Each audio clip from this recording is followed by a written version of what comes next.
السلام عليكم ورحمة الله عليكم جميعا، يا رب تكونوا بخير.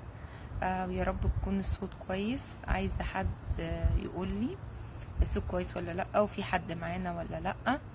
طلعنا بدري شوية النهاردة بس عشان اللايف ده معظم الحاجات اللي فيه تخص الناس اللي جاية جديد ومعظمهم لسه في مصر، فبصراحة كان طلبهم ان احنا نطلع بدري شوية.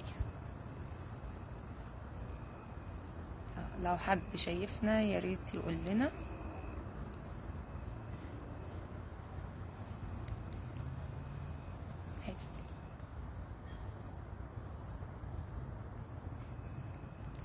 انا هقرا الكومنتس. يا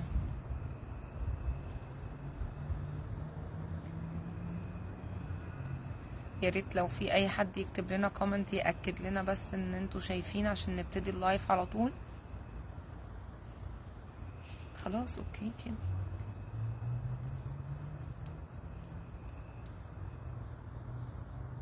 طيب يا دي النور. طب تمام، يا كده بوشة شافتنا.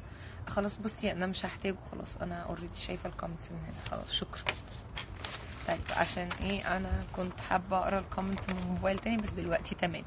خلاص نبتدي بقى ايه على طول يا جماعه، واللي يدخل بعد كده يا ريت بقى ايه يا بوشة تعملي انتي انفيتيشن للناس كده بسرعه. آه ولو ينفع تعملي برضو شير في الجروب بتاع لمتنا او اي جروب تاني. طب الصوت تمام، خلاص نبتدي بقى على طول. انا شايفة معانا حوالي 6 اهو. بنورك يا هبة، ده انتي اللي منورة يا حبيبتي. يا رب تكوني بقيتي بخير وبقيتي تمام الحمد لله. هيا يا جماعة، طب نبتدي. لو حد ممكن يعمل تاج او انفيتيشن او مثلا يشيره في جروب يكون عارف ان في ناس ممكن تكون محتاجة او هتستفاد من اللايف. انا هبتدي الاول عبال ما الناس تتجمع شوية. الحمد لله تمام دايما يا رب يا حبيبتي. وبرضو انا عايزة اقول لكم على حاجة، ان انا مش هرد على الكومنت غير هخلص يعني هخلص موضوع عشان انا لما برد ساعة ما بكون بتكلم بتلخبط وبنسى انا قلت ايه. فهتكلم مثلا في جزئية وبعد كده ارد على الاسئلة بتاعتكم وبعد كده ارجع اكمل الجزئية التانية. مساء الخير يا امان. نبتدي بقى. بصوا يا جماعة، الناس اللي بتبقى لسه جاية جديد في امريكا الموضوع بيبقى معاها عامل زي الطفل الصغير اللي لسه بيتعلم كل حاجة. فالموضوع بيبقى صعب، يعني دي حقيقة، واللي يقولك غير كده يبقى مش بيقول الحقيقة. لأن أي حد بيبقى جاي حتى لو كان بيجي قبل كده ويرجع تاني مصر يعني، أو بيجي أجازات ويرجع تاني بلده، بس لما يبقى استقرار الموضوع بيختلف تمام. لان بيلاقي كل حاجة، الاكل متغير، مش الاكل نفسه، لان احنا الحمد لله دلوقتي الدنيا اختلفت، بقى في محلات عربي كتير، بقى في معظم الاكل بتاعنا اللي موجود في بلادنا كله هنا في سوبر ماركتات كتير، ومعظم السوبر ماركتات في سوبر ماركت فلسطيني ومصري وكل حاجة يعني. بس السمنه اللي مثلا بيستخدمها ومتعود عليها اماكن زي مثلا هايبر وكارفور مثلا في مصر، فهنا بيجي يلاقي كاسكو، بيلاقي وول مارت، بيلاقي اسامي وحاجات تانية مختلفه. الرز اللي متعود عليه، كل حاجه في الحياه بيبقى مختلفه. مدارس الولاد، طريقه التعامل مع المدرسين، كل حاجه تبقى مختلفه. طريقه التعامل مع الناس في الجهات الحكوميه، يعني اول حاجه هتختلف بين بلادنا وبين امريكا، ان انت لما بتروح جهة حكومية هما بيتعاملوا معاك اذا كان لك حق هتاخده، سواء لونك شكلك، سواء انت معاك فلوس ما معاكش فلوس، لابس شيك مش لابس شيك، جاي ماسك مفتاح عربية نظيفة. الكلام ده طبعا مش موجود هنا خالص. فعشان نخش في الموضوع، انا هبتدي من اول ما احنا بنحدد ان احنا نختار السكن. واول حاجه هرجع اكرر تاني، الاول برضو هعرفكم بنفسي تاني عشان الناس اللي ما شافتش لايفات قبل كده. انا اسمي دعاء وعايشه في نيويورك، وعاملين انا وواحده صاحبتي عاملين الجروب ده، اسمها بشاير، بتطلع هي في لايفات تانية في حاجات اختصاصها. عاملين الجروب ده لوجه الله عشان الناس ما تعانيش نفس المعاناه اللي احنا عانيناها واللي غيرنا، وكل اللي بيجوا يعنوها يعني، لان في جروبس كتيره دلوقتي موجوده والدنيا اسهل بكتير من زمان يعني. بس ستيل الجروبات دي محدش بيطلع فيها يشرح للناس بالظبط ايه الخطوات اللي يعملوها. فعملنا الجروب ده مرجع لكل الناس اللي جايه انها تخش تدور، هتلاقي كل اللي تحتاجه موجود في لايفات يعني. مش بوست مثلا الموضوع يبقى صعب، لا ده كمان هيلاقوا لايف احنا بنشرح فيه كل حاجه، وان شاء الله الدنيا هتبقى اسهل. والبيج بتاعتنا معموله عشان نقدر ان احنا نساعدكم بكل اللي نقدر عليه احنا والناس اللي معانا. يعني احنا لما بنعمل لايف لو في حد عنده اي معلومه، احنا اكيد مش عندنا معلومات في كل حاجه يعني، لو حد عنده معلومه بيقولها. كل اللي عايزينه منكم دعوه حلوه لينا ولاسرتنا، ان ربنا يبارك لنا ويوقف لنا ولاد الحلال. وطبعا دي حاجه احنا بنبقى متاكدين منها، ان احنا لما بنعمل خير بنلاقيه يعني، الحمد لله. فاول حاجه هنتكلم عليها موضوع ان انت وانت بتختار الولايه وانت جاي امريكا. في ناس كتير هتقول لك اختار مثلا ولايه زي نيويورك ونيوجيرسي، وفي ناس هتقول لك نيويورك ونيوجيرسي اسعار الشقق فيها غاليه، اختار ولايه بعيده زي بنسلفانيا او ريفر بقى الولايات التانية البعيدة. انت اللي بتقدر تعرف انت عايز ايه، انت اللي تقدر تحدد، مش حد اللي هيحدد لك. لو حد جاي مثلا من القاهرة، فاوريدي هو واخد على ان هو عايش ليل ونهار. يعني القاهرة لو احنا نزلنا الساعة 1 بالليل بنلاقي كل السوبر ماركتات فاتحة وكل المحلات فاتحة وفي كافيهات فاتحة والكلام ده كله. فاعتقد ان الناس دي مش هتقدر تعيش مثلا في ولاية زي بنسلفانيا. انا بتكلم على بنسلفانيا بالاخص يعني عشان محدش يفكر ان في عنصرية، بس انا بتكلم على بنسلفانيا بالاخص عشان خاطر يعني انا كنت على تجربة منها كبيرة وشفت الحياة فيها وعارفاها يعني. فالحياة في بنسلفانيا مثلا هادية جدا، والساعة 7-8 مثلا ممكن تكون خلاص الدنيا كل حاجة قفلت. اماكن العرب مش قريبة، المساجد مش قريبة، فكل واحد لازم يحدد، وهي نسبة وتناسب. الولايات اللي فيها اسعار الايجارات غالية بتاعت الشقق يعني، هتلاقي ان فيها الحياة اسهل. يعني الحياة اسهل من ناحية ايه؟ من ان انت تلاقي محل عربي، من ان انت تلاقي مسجد. يعني في كل اريا دلوقتي مثلا ممكن تعمل ماسك نير مي تلاقي المسجد بينك وبينه 7 مينت، يعني مش اكتر من كده. طبعا ده في نيويورك ونيوجيرسي انا بتكلم، لان زي ما قلت لكم انا قاعده في نيويورك، في خبرتي اللي انا حتى اللي انا هقوله دلوقتي ده انا 100% واثقه فيه في نيويورك. في كل الولايات التانية هتلاقي زيه، بس ممكن يكون مختلف حاجات بسيطه. فاول حاجه هنتكلم فيها موضوع السكن، ان احنا زي ما قلت لكم لو الولايه غاليه هتلاقي ان الشغل فيها السالري بتاعه غالي، يعني مرتب كل واحد او اليوميه بتاعت الناس اللي بتشتغل كاش. يعني نيويورك فيها مثلا ميزه ان في ناس، ان الناس تقدر تشتغل كاش وتشيك. يعني كاش ده اللي هو لمعظم الناس اللي هي ما بتشتغلش في اماكن، يعني مش عارفه اقولها لكم ازاي، تبع الحكومه او تبع مثلا سي مثلا محلات او الحاجات دي. يعني ممكن تكون بتشتغل في التراكات بتاعه الاكل، في التراكات بتاعه القهوه.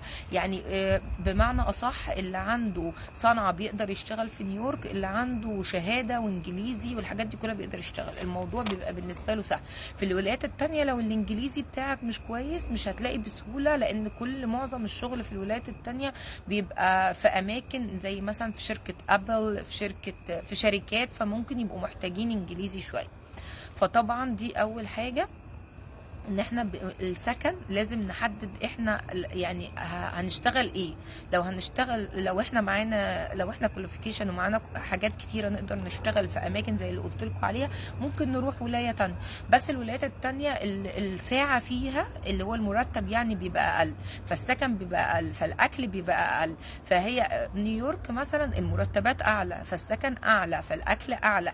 فهي نسبه وتناسب، كل واحد بقى يحدد هل عايز يعيش في مكان فيه اكل، وفي اكل بقى سواء متوفر الاكل العربي او اكل عادي. هل عايز يعيش مثلا في مكان يكون فيه الجامع قريب منه او الكنيسه مثلا، ولا دي حاجه مش فارقه ليه. هل عايز ان هو يشتغل في مكان ولاده مثلا ما يفقدوش الكوميونتي العربي، ويكون فيه عرب كتير ويقدر يروح بيهم كل شويه في صلاه العيد وفي الحاجات دي كلها، ولا دي حاجه مش فارقه معاه. هل هو مثلا الساعه 8 7 8 بالليل متعود ان كل حاجه بتقفل، ولا هو من الناس اللي عايز لا ينزل في اي وقت ولو في الويك اند يسهر؟ كل واحد بقى بيحدد، وبناء عليه بيحدد الولايه اللي هو عايز يروح. احنا كده اتكلمنا على السكن. بالنسبه للسكن هتقولوا لي طبعا، هلاقي ناس كتيره داخله تقول لي طب احنا ندور ازاي.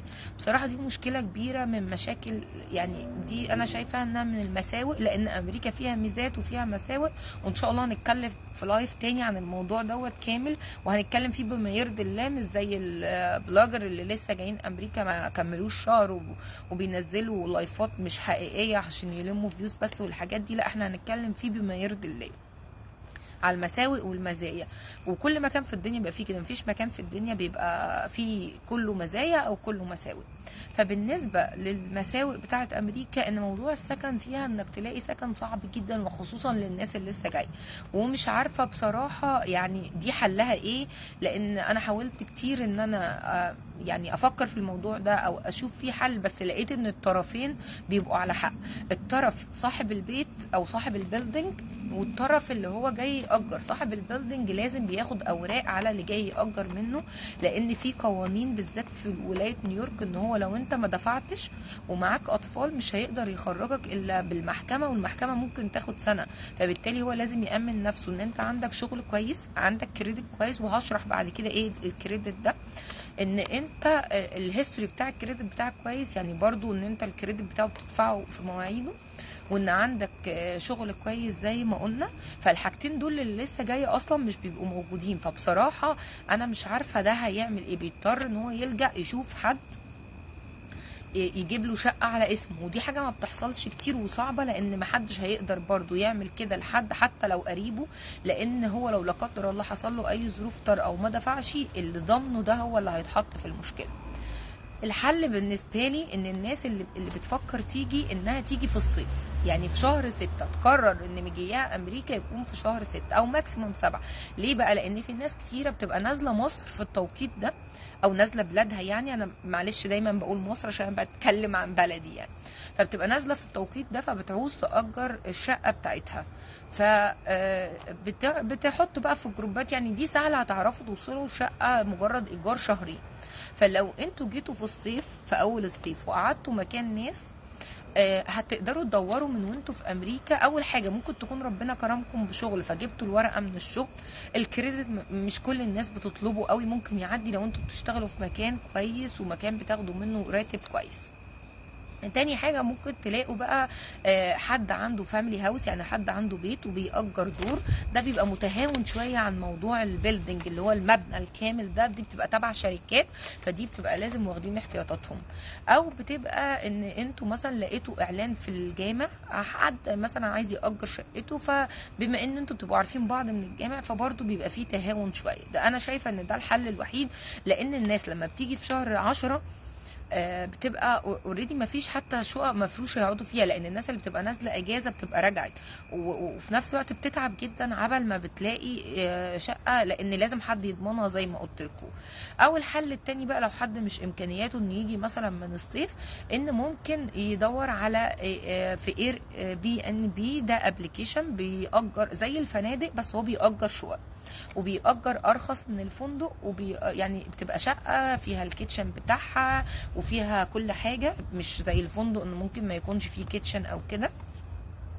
وفي نفس الوقت سعره ارخص من الفندق. فممكن حد يعني اللي جاي يدور في اير بي ان بي في المنطقه اللي عايز يسكن فيها لحد ما ربنا يكرمه تبقى الحياه بالنسبه له اسهل شويه. ده ملهاش حل تاني غير كده، لان بصراحه في اسرتين مثلا لسه، ده اكزامبل، لسه جايين، في حد فيهم هنا والحد التاني لسه جاي في شهر 10. احنا بقالنا اكتر من اسبوعين بندور لهم على سكن ومش لاقيين، لان كل الناس بتقول نفس الموضوع.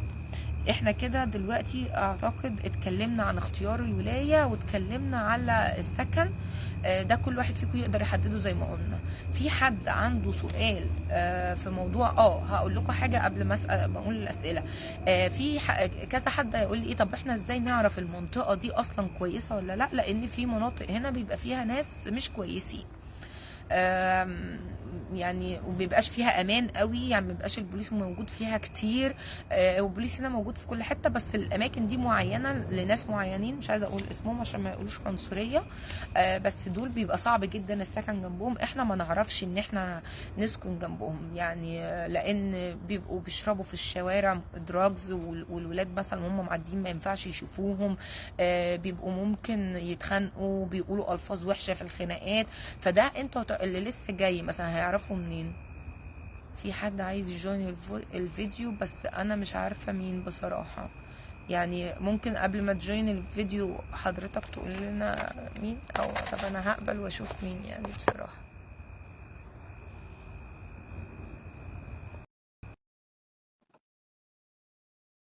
في حد عايز يمكن عايز يقول لنا معلومه انا مش عارفه مين.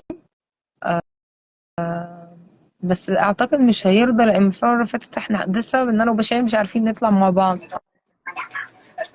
الو، السلام عليكم. الو، مش عارفه ده غصب عنه على ما اعتقد، حد بعت حاجه غصب عنه، انا بحسبه عايز يقول لنا معلومه. فزي ما نرجع لكلامنا واقول لكم المنطقه، وده بالنسبه للناس اللي عايزه تعزل من بيوتها برضو. يمكن ناس كتير ما تعرفش المعلومه دي، ازاي تعرف السكن من غير ما تسال حد، لان طبعا كل واحد عنده في حياته بايورتي مختلفه. يعني ممكن انا المنطقه اللي تعجبني ما تعجبش حد تاني. انا عندي حاجات عايزاها مثلا في حوالين مني، بيبقى غيري دي مش هماه وهمه حاجات تانية. فاحنا نعرف ازاي؟ في ويب سايت بنخش عليه من على جوجل عادي، اسمه جريت سكول. جريت سكول دوت آه، كده كده اصلا. لو انت بتقدمي لولادك في مدرسه بتدخلي عليه عشان تعرفي المدرسه دي الريت بتاعها كويس ولا لا. يعني المدرسه دي إن الحكومه مقيماها انها كويسه ولا لا. نسبة الناس اللي في المدرسة ديت كده كده ده بينفع برضو في موضوع المدرسة يعني. نسبة الناس اللي في المدرسة ديت عبارة عن جنسيات ايه. يعني جريت سكول ده بيقول لك المدرسة سي مثلا واخدة 8 من 10، ده معناه ان المدرسة كويسة جدا. لو المدرسة 4 من 10 ده معناه ان المدرسة مش كويسة جدا. بيقول لك مثلا ان المدرسة نسبة النجاح فيها مثلا 60%، نسبة النجاح فيها 80%. نسبة الولاد اللي بياخدوا الانجليش اللي هو second language يعني بياخدوا انجليزي، تقريبا بشاير بترد على حد، انا قلت زي ما قلت هنرد في الاخر. نسبة الولاد مثلا اللي بياخدوا فيها انجليزي ده معناه اللي هو لغة تقوية معاهم يعني، او لغة تانية لهم مش لغتهم الأساسية الإنجليزي. ده معناه إن بيبقى في مهاجرين كتير في المدرسة دي. بيقول لك في وايت في المدرسة دي ولا لأ؟ يعني في أمريكان، في مثلا تشاينيز، يعني بيحدد لك المدرسة فيها إيه بالظبط.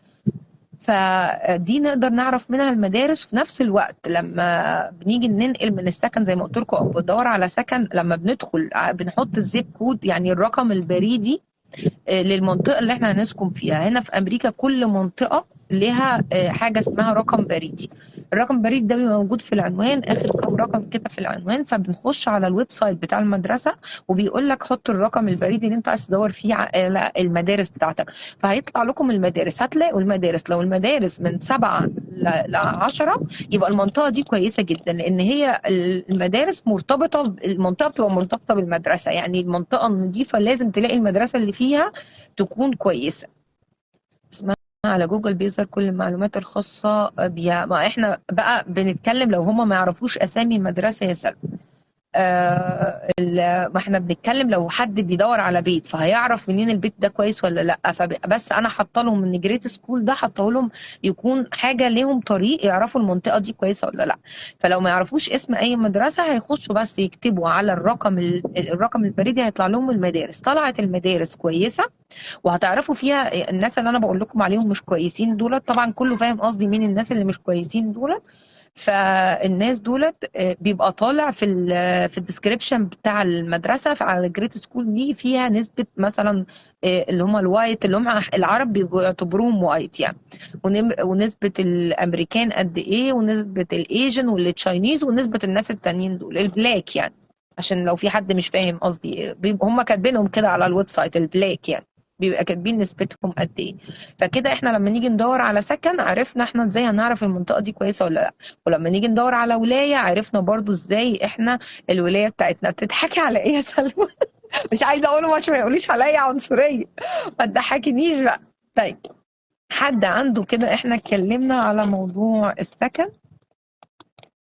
تمام، واتكلمنا على موضوع الجريت سكول، وطبعا يعني لو حد عايز نصيحتي انا الصغيره يعني، وطبعا كل واحد حر في حياته يعني، الناس اللي لسه جايه جديد عشان ما تحسش بالغربه، لازم تعيش في مكان يكون فيه عرب، عشان او مكان، يعني مش قصدي ان يكون فيه عرب يعني يكون فيه الكوميونتي العربي كله مثلا، يعني في عشان ما يفتقدوش مرة واحدة كل الحاجات اللي هم متعودين عليها، الأكل العربي، المساجد، الناس، الصلاة، يعني لأن عشان الغربة تخف علينا لازم يبقى عندنا كوميونتي عربي، لازم يبقى عندنا ناس نعرفها عرب، عشان ولادنا طول النهار بيبقوا في المدارس مع ناس تانيين مختلفة عننا، وعندهم رولز وكالتشر وكل حاجة مختلفة عننا، واحنا كدورنا عشان نحافظ على اولادنا لما بيرجعوا بنقول لهم ان الناس دي مختلفة عننا،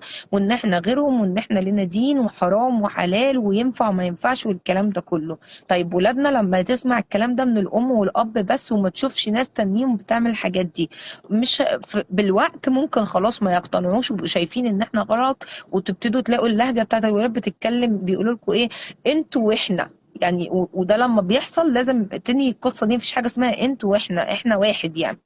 فبالتالي يعني انا من وجهة نظري البسيطة ان احنا لازم يعني كل الناس بتقول لك ايه، لا لا لا اوعى تصاحب اي حد لسه جاي جديد، يعني يقولوا له ايه، ابعد عن العرب، ابعد عن المصريين، ما تصاحبش عرب، ما تصاحبش مصريين. انا شايفة ان الكلام ده مش حقيقي، حتى لو في نسبة، اكيد في نسبة ناس وحشة وفي نسبة ناس بتضلل، وزي ما قلت لكم مفيش عرب، لازم نحاول نسكن في مكان فيه مسجد، جالية مسلمة، ما ده اللي انا بقوله بقى يا سلوى، او لو حتى ناس مسيحيين لازم يسكنوا يعني جنب الكنيسة، كل واحد بدينه. أنا بقول يعني لأن كل دين موجود فيه احترام للإنسان والنفس، وعادات وتقاليد غير العادات والتقاليد اللي هي بتاعت الناس اللي هنا.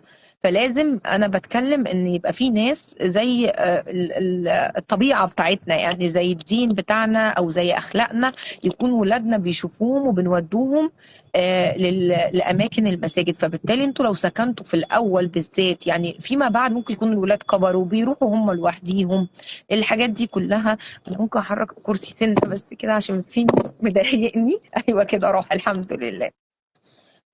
فزي ما قلت لكم ان بالنسبه للولاد بعد شويه، ايوه فاهمه انا بأيد كلامك، اه يا حبيبتي. فبعد شويه الولاد زي ما قلت لكم بيبتدوا يكبروا، ممكن يروحوا هم مع اصحابهم، ممكن يكون الاب او الام بقى معاهم عربيه، فبالتالي يقدروا اسهل ان يروحوا مكان بعيد. لكن في الاول انا شايفه ان لازم ان احنا نسكن في مكان قريب من المسجد وقريب من الكوميونتي العربي، وتقدروا تعملوا حدود في العلاقه مع الناس. انت يعني دي حاجه تخص كل واحد، لان اكيد هتلاقوا ناس وحشين زي ما قلت لكم، وناس بتضلكم، وانا صنفت الناس في امريكا وبصنفهم تاني واصنفهم كل فيديو، ناس كويسين جدا وبيبقوا نفسهم يساعدوه بقلبهم، وبيبقوا مبسوطين لما بيلاقي حد من جنسيتهم او عرب زيهم جم امريكا. لان احنا كل ما كترنا كل ما تعودوا علينا، كل ما بقاش فيه عنصرية، كل ما احنا حققنا حاجات احسن، كل ما اثبتنا ان احنا كويسين.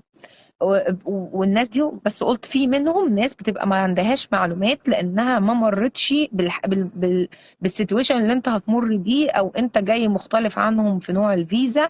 دي حاجة. اول حاجة التانية هم عملوا يعني انت جاي دلوقتي مثلا بتسأل ازاي مثلا اعمل اشتراك في الكهرباء، طبعا انا هقول الحاجات دي ازاي، مثلا اشتري خط تليفون، هم اللي عملوا الحاجات دي من 10 15 سنة، فمش هيبقى عندهم خبرة قوي ان هم يفيدوك.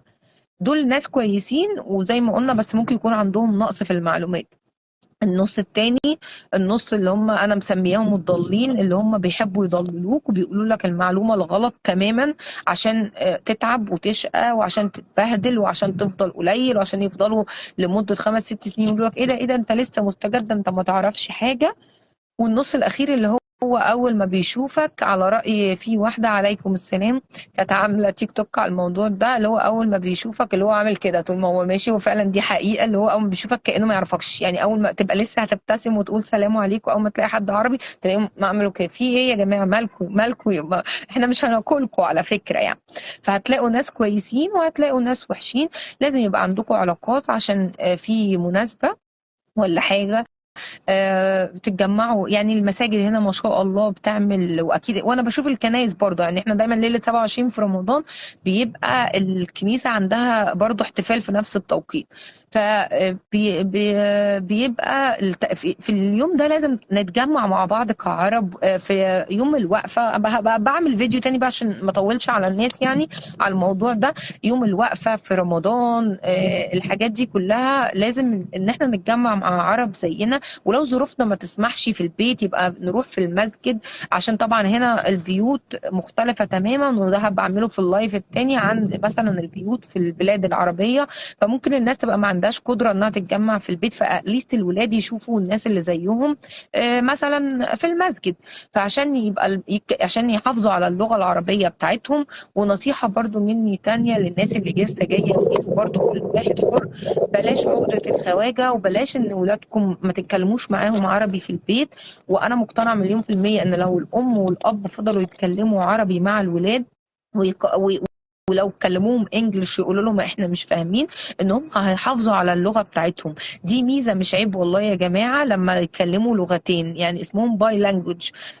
لما بيروحوا يقدموا في شغل، اعرف ناس كتيره اترفضت في اشغال حلوه جدا وبسالري حلو قوي، وكانوا كواليفيكيشن لكل حاجه، ما عدا انه فوجئوا لان من اساميهم هم عرب، فهم كانوا قبلوهم في الانترفيو على كده.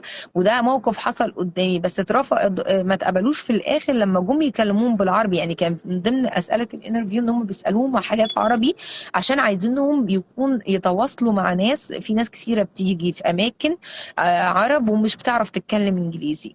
فبلاش العقدة الخواجة دي، لازم الولاد تتكلم عربي عشان لما ترجع زيارة لمصر او لبلدها تبقى تعرف تتكلم مع الناس وما يضحكوش عليهم، ما يبقوش عاملين زي البوب. اللي تعرف تكلم اهلها، الجد والجده، معظم الجد والجده ما بيعرفوش يتكلموا انجلش. يعني انا شايفه ان الولاد يتكلموا اللغتين، وكده كده الانجليزي عشان ما حدش يقول لي مثلا لسه جايين فاحنا بنتكلمهم انجلش عشان خاطر يقووا اللغه. لا، ده هتبقى لغتهم الام بعد كده، وهيبقوا بيتكلموا انجلش بيرفكت. واي حد جاي بولاده ما بيتكلمش عربي انا بطمنكم بقول سوري، ما بيتكلمش انجلش، انا بطمنكم بقول لكم ادوا له سنه واحده وبعد كده هيبقى بيرفكت في كل حاجه. الولاد ما شاء الله بيستوعبوا اكتر من الكبار حتى بكتير، وفي المدرسه ما بيسيبوهمش وبيقووهم، واتكلمنا عن الموضوع ده اعتقد قبل كده. بيدوا للناس اللي لسه جايين مواد تانية غير المواد اللي اسمها حاجه اسمها ESL اللي انا قلت لكم عليه، ده انجليزي يعني عشان يقووا اللغه. بيفضلوا يدوا للولاد سنه واثنين وثلاثه لحد ما الولاد يبقوا بيتكلموا انجلش بيرفكت زيهم زي اللي مولودين هنا يعني. فده بالنسبة للإنجليش. وبالنسبة برضو للأم والأب، هتفضل في سنة كاملة هتفضل عندكم كآبة أو يعني مش كآبة، اللي هو مش عارفين تاخدوا نفسكم، حاسين ان الحياة غريبة عليكم، وحاسين ان انتوا مش عارفين القرار اللي اخدتوه صح ولا لا. ده امر طبيعي، وبعد كده هتتعودوا. والكلام اللي انا هشرحه دلوقتي ممكن ما تفهموهوش او ما تفهموش ال الكلمات اللي انا بقولها، بس بعد ما تيجوا هتعرفوا كل حاجة والدنيا هتبقى سهلة، وممكن تبقوا احسن واحسن بكتير ما شاء الله من ناس كتيرة موجودة هنا بقالها سنين. حد عنده سؤال في موضوع السكن قبل ما ادخل على موضوع المدارس نحضر ايه من واحنا جايين في مصر معانا عشان خاطر المدارس؟ انا بقى مش عارفة، في حد سأل حاجة وانا مردتش عليه؟ ما اعتقدش.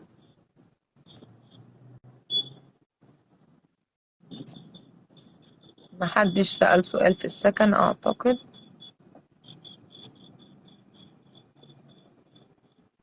اي مدرسة لو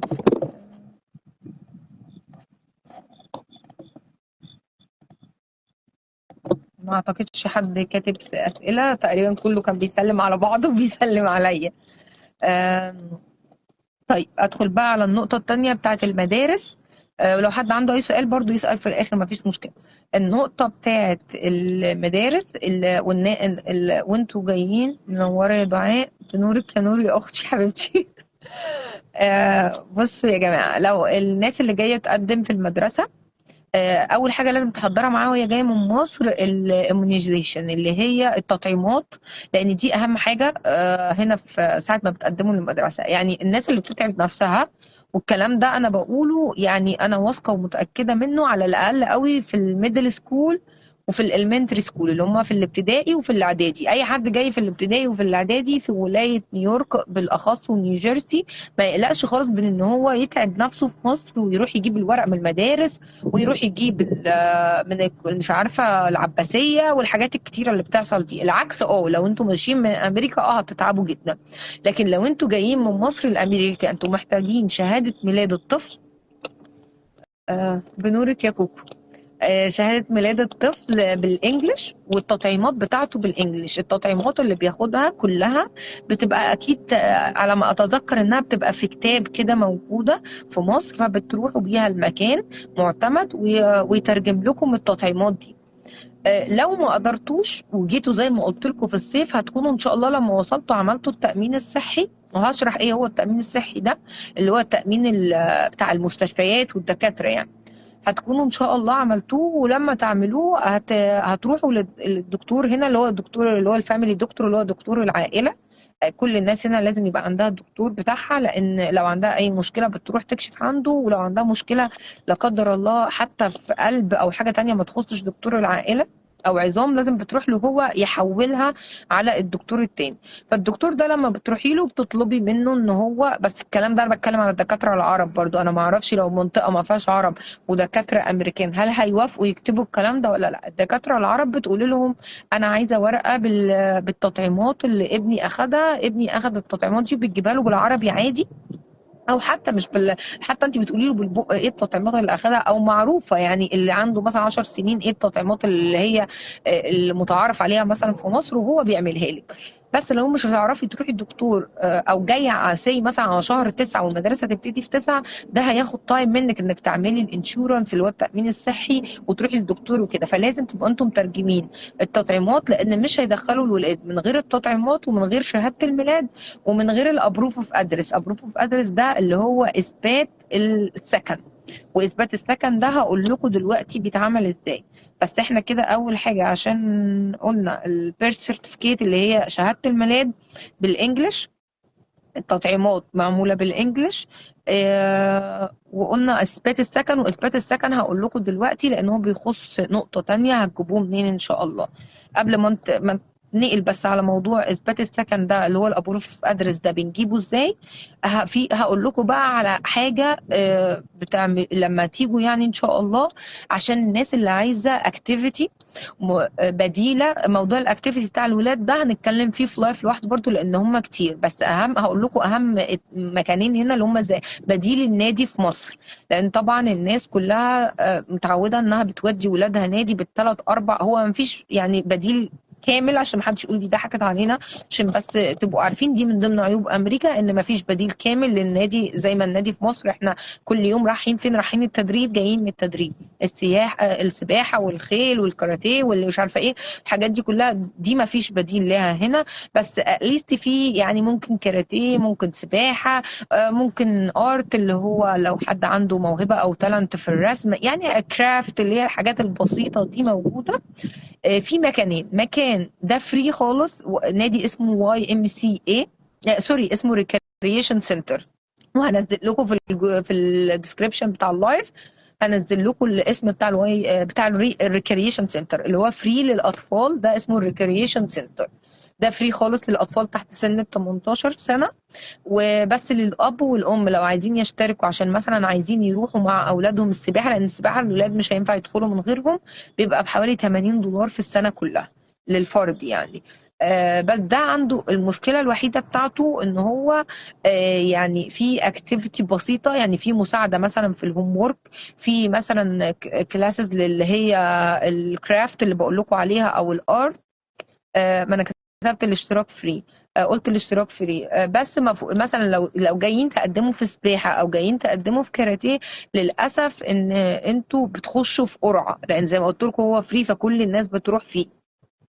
فبيدخلوا في قرعه سي الشهر ده مثلا تدريب السباحه هيعملوا قرعه، جيت اسمك فيها او اسم ابنك يعني هيدخل، ما جاش يبقى مش هيدخل. في بقى مكان تاني خاص اللي هو واي ام سي اي. واي ام سي اي ده اشتراكه في الشهر 120 يعني $120. وبرده لو حد عنده انشورنس وهكتب اسمه برده اسمه فيدالس، او ميديكيت، ده حاجه تبع التامين الصحي، بياخد خصم بيبقى ب 120. ده بعد الخصم، يعني قبل الخصم انا مش متاكده بصراحه قد ايه، بس ده في الشهر. بس ده بيبقى فيه كل سباحه وكاراتيه متاحه طول السنه، وفي اي وقت، اي وقت عايزه. ده بقى حاجه خاصه، في اي وقت عايز تقدم لاولادك في الاكتيفيتي دي بتروح تقدم، بس الاشتراك بتاعها برضو بيبقى بفلوس. يعني سي مثلا لو هو اشتراكه $120، كمان اشتراك اللعبة بيبقى حوالي برضو 120 $140 150 حسب اللعبة مثلا اللي انت هتختارها. فدي برضو من ضمن المساوئ بتاعت امريكا، وهنتكلم عليها بعدين، ان هي ما فيش. مش عارفه وجهه نظرهم ايه بصراحه، ليه ما فيش اكتيفيتي كتير او نوادي زي اللي موجوده في مصر مثلا. يعني ما فيش بديل لنادي الصيد ولا نادي الاهلي ولا الحاجات دي، مش هتلاقوا بديل هنا كده، مش هتلاقوا نادي يبقى يعني حتى النادي اللي بقول لكم عليه ده هو فيه سباحه وفيه كاراتيه وفيه الكلام ده كله، بس ما فيهوش اريا مثلا يعني زي جارد كبيره مثلا او بارك، يعني ما فيهوش مكان مثلا الناس تقعد فيه مع بعض. المكان في بعض النوادي فيهم فيها مكان يعني جنبها، مش حتى تابع لها، زي بارك، اللي هي زي الباركات اللي موجوده هنا في الشارع، اللي هي زي حديقه، بس مش اكتر ولا اقل. مش عارفه بقى هل هم شايفين ان الولاد بتعمل اكتيفيتي كفايه في المدرسه، فمش شرط ان احنا نخليهم من اول ما بيقوموا من النوم الصبح رايحين المدرسه، جايين من المدرسه رايحين التدريب، جايين من التدريب والحياه اللي هي بتاعت مصر. هل هم شايفين ان الولاد يعيشوا حياتهم ان هم يقعدوا في البيت، يتمتعوا باللعب في البيت مع اهاليهم؟ مش عارفة وجهة نظرهم ايه بصراحة. بس يعني او هم شايفين الوقت اللي بيقضوه في المدرسة وكل مدرسة بيبقى فيها بارك خاص بيها، اللي هي بتبقى زي ما قلت لكم حديقة وفيها ألعاب أطفال كده بسيطة، وبيبقى فيها جيم. فهل هم شايفين ان ده كفاية؟ انا مش عارفة وجهة نظرهم، بس دي الاكتيفيتي بتاعت الولاد هنا قليلة شوية، ولو موجودة بتبقى غالية شوية، مش يعني في مقدرة كل الناس. ده كده احنا اتكلمنا عنهم. وفي تبع المدرسة قلنا قبل كده، عشان الناس اللي لسه جاية جديد لازم تسألي في المدرسة عندكم افتر سكول ولا لأ. افتر سكول ده معناه ان بعد ما المدرسة بتخلص ناس بتقعد تعمل مع الولاد الهوم ورك وبتساعدهم في المذاكرة. في ناس كتير هتبقى لسه جاية جديد مش بتعرف تتكلم انجلش كويس، مش هتعرف تذاكر لأولادها، فانت مش مطالبة هنا في امريكا ان انت تذاكري لأولادك. انت بتقولي للمدرسة انا مش هعرف اذاكر له، انتوا عندكم افتر سكول ده حطيه فيه. ما عندكيش افتر، هتقول لهم ما عندكمش افتر سكول، ادوا له حصص زياده. يعني هم مسؤولين عن الموضوع ده، بس انتوا اسالوا على الافتر سكول، وهم 100% بيحطوا الولاد اللي لسه جايين جداد في الافتر سكول ده. ولو للاسف ما لقيتيش في المدرسه اللي انت فيها مثلا افتر سكول، وطبعا وانت مش هتعرفي تذاكري، قلنا قبل كده ان احنا في حاجه هنا اسمها اللايبراري، اللي هي المكتبه، زي مكتبة الطفل عندنا في مصر كده لما كانت موجودة. أنا مش عارفة هي موجودة دلوقتي أصلا ولا لأ. فالمكتبة دي بتروحي فيها بتعملي اشتراك للولاد فري، وليكي فري، ولزوجك فري، كل الناس الاشتراك فيها فري. بيكون فيها انترنت طول اليوم. يعني لو انت مثلا ما عندكيش نت في البيت ولا حاجه، بتقدري بتروحي هناك لو عايزه تفتحي اي ويب سايت، لو عايزه تعملي برينتر لحاجه، يعني لو عايزه تطبعي حاجه، لو عايزه تقري كتب ولادك يقروا كتب، عايزه ناس تساعد ولادك في المذاكره، في كل المكاتب وكل منطقه فيها مكتبه بتكتبي لايبراري نير مي، وهتطلع لك اقرب واحده ليكي. بتروحي بتقولي لهم ايه مواعيد اللي عندكم هنا اللي بيبقى موجود فيها مساعدة للولاد في الهوم وورك، هيقولوا لكم وهتودوا ولادكم فيها. وكمان بيبقوا فيها كورسات انجلش للناس اللي لسه جاية جديد، حتى لو انتوا بتتكلموا انجلش كويس.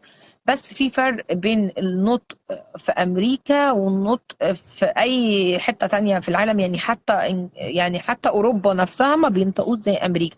امريكا هنا بياكلوا نص الكلام. لسه موجودة في مصر واتطورت جدا، طب الحمد لله. كان فزي ما قلت لكم هنا بياكلوا نص الكلام، وخصوصا في نيويورك. يعني هتلاقوا الناس بتقول نص الكلام والنص التاني لأ، وبتقول حروف طايرة، وبتقول يعني النطق هيبقى مختلف خالص والسمع. ففي ناس أول ما تيجي هتلاقي نفسها مش فاهمة اللي بيقولوه، أو مش لما بتيجي تقول لهم على كلام مثلا مش بيبقوا فاهمينها قوي، لأن هي بتنطقوا غير ما متعودين عنه هنا، او في كلمات هي مش دارجه او ما بتستخدمش في بلادنا، فهي اما تيجي تقوليها هنا. يعني زي مثلا اول حاجه هديكوا اكزامبل بسيط، لما احنا بنروح نروح ناخد ولادنا مثلا من المدرسه، ممكن تكوني بتكلمي حد فتقولي له ايه، I will take my son from the school، هي لان احنا بنترجمها بالترجمه الحرفيه اللي هي انا هاخد ابني. هما مش بيستخدموا هنا كلمه تيك دي خالص، هما بيستخدموا كلمة بيك اب، انا هعمل بيك اب لابني من السكول. فالكلام ده مثلا عشان انتوا تعرفوه. فانا شايفة ان الكورسات في المكتبة، المدارس بتاعت الولاد معظمها كلها، وانا نزلت بوست من كام يوم على مدرسة عاملة كورسات انجليش، عاملة الاكسنت غير طبعا، عاملة كورسات انجليش فري. اللهم صل على سيدنا محمد. زي ما قلت لكم المكتبه بيبقى عندها كورسات انجليش، فاول حاجه لما تيجي اطلبي انك تاخدي كورس انجليش، اسالي على مواعيده، بتروحي بيعملوا لك تحديد للليفل، يعني مش هيخشوكي مثلا من اول اي بي سي، لا لو انت بتتكلمي كويس هيدخلوكي في مستوى عالي يكون في كونفرزيشن، يعني تعرفي بس ان انت ايه، تنطقي وودنك تتعود على السمع بتاعهم. ده هيساعدك جدا وانت بتعملي شوبينج، يعني لو رايحه محل وبتتكلمي مع حد، ده انت حتى لو بتشتري بس حاجه هيساعدك لو رحتي جهه حكوميه. لان يعني انا عايزه اطمن الستات يعني بنسبه 100%، ان انت في امريكا حتى لو كنت مدلله في مصر وكنت مرفهه وكان عندك كل واحده بتعمل لك الحاجات بتاعتك وجوزك هو اللي بيعمل كل حاجه، لا انت في امريكا الموضوع هيختلف شويه، لان الزوج بيبقى عليه حاجات كتير جدا وكفايه الشغل بيبقى الموضوع معاه صعب قوي. لان الحاجات دي صعبه، وهنتكلم بعدين برضو فيها. في أي ولاية يا قلبي؟ أنا في فلوريدا أورلاندو. هلا فيكي، أنا في نيويورك، وأهلا بيكي وأتشرفنا إن أنتي مشاركانا في اللايف. فزي ما قلت لكم الزوج بيبقى عليه حاجات كتير جدا وما بيقدرش، في حاجات كتيرة بتبقى على الواحدة لازم هي تعملها، ولو ما عملتهاش هتفقد يعني حاجات كتيرة. هتفقد مثلا ان ولادها يكونوا متميزين، لان لو هي ما خدتش الولاد وودتهم المسجد وخدتهم ودتهم الافتر سكول وخدتهم ودتهم التدريبات، ولو هو مش فاضي يبقى عيالك المفروض ان انت جاية امريكا عشانهم، بالعكس انت هتدمريهم مش هتزودي عليهم. يعني لو انت ما اتحركتيش وما عرفتيش تتعاملي وما عرفتيش تتكلمي انجليزي وما عرفتيش ان انت تتحطي في موقف فتعرفي ان انت تردي بعد كده، بيبقى في دكاترة كتير لازم تكلميهم في التليفون. وفي حاجة هقول لكم عليها برضو غير الكورسات. طبعا الكورسات ده شيء أساسي زي ما قلنا ناخدها عشان ننتقل عن المرحلة دي. أنا بشجع كل واحدة إنها تروح تاخد الكورسات، الكورسات فري. واللي عايزة تتعلم من الألف للياء، الكوميونيتي كوليدج هنا يعني الجامعات الحكومية تقدر تقدم فيها على دراسة، وده هنعمله في فيديو تاني منفصل ازاي نقدم على دراسة. هتقدم على دراسة، ويا اما بيبقى ليكي فاينانشال ايد، يعني الدوله هي اللي بتدفع لك حق الدراسه، يا اما بتاخدي كارد. بس في الاخر مفيش، الدراسه هنا في امريكا ملهاش مستحيل، مفيش حاجه اسمها مستحيل بسن، مستحيل بمجال عايزه تخشيه. دي من ضمن المزايا بتاعت امريكا ان انت تقدري تدرسي هنا اي حاجه. فانصح الناس اللي لسه جايه ومش هتشتغل، لو هتشتغلي هتتعاملي فاوريدي انت هتعرفي تتكلمي على طول وتلقطي، مجرد ان انت ما تشتغلي مع امريكان طبعا فربنا هيكرمك وهتتعودي يعني. لكن لو مش هتشتغلي، ما عندكيش قدره، عندك اولاد صغيرين، زوجك مش موافق، فروحي بقى المكتبه خدي كورس. وفي اوقات بتبقى الصبح في مواعيد الولاد في المدرسه، روحي مدرسه ولادك، اعملي فولنتير. وقلنا الكلام ده يعني روحي المدرسه بتاعت ولادك وقولوا انا عايزه اجي اساعدكم كل يوم، انا عندي وقت من كذا لكذا وايام من كذا لكذا، فبياخدوكي تساعدي مثلا الولاد في ان انت تشوفي الهوم ورك بتاعهم عملوه ما عملوهوش، تصححيه للمدرسه. يعني بيقولوا لك على حاجات في المدرسه بتعمليها، فبتتعاملي مع الناس فبتعدي مرحله الانجليش دي، وبتساعدك وبتفرق معاكي كتير جدا. الحاجه التانيه اللي كنت بقول لكم عليها، لما تتصلوا بالتليفون بالكاستمر سيرفيس، يعني اي مثلا عندكم مشكله في التليفون، عندكم مشكله في الكهرباء، عندكم مشكله في اي حاجه، ما تخلوش حد يتصل لكم، اتصلوا انتوا بنفسكم واطلبوا ان لو بتتكلموا انجلش نص نص اتكلموا انتوا، زهقوا اللي بتتصلوا بيهم عادي جدا، هما بيتحملوا. وفي جنسيات هنا كتيره، وزي ما قلنا قبل كده ان الجنسيات بتاعتنا ان احنا كعرب بنتكلم انجليزي احسن من الاسبان والهنود ومن الجنسيات التانية خالص، ان النطق عندنا بيطلع على الاقل كامل صحيح مش مكسر.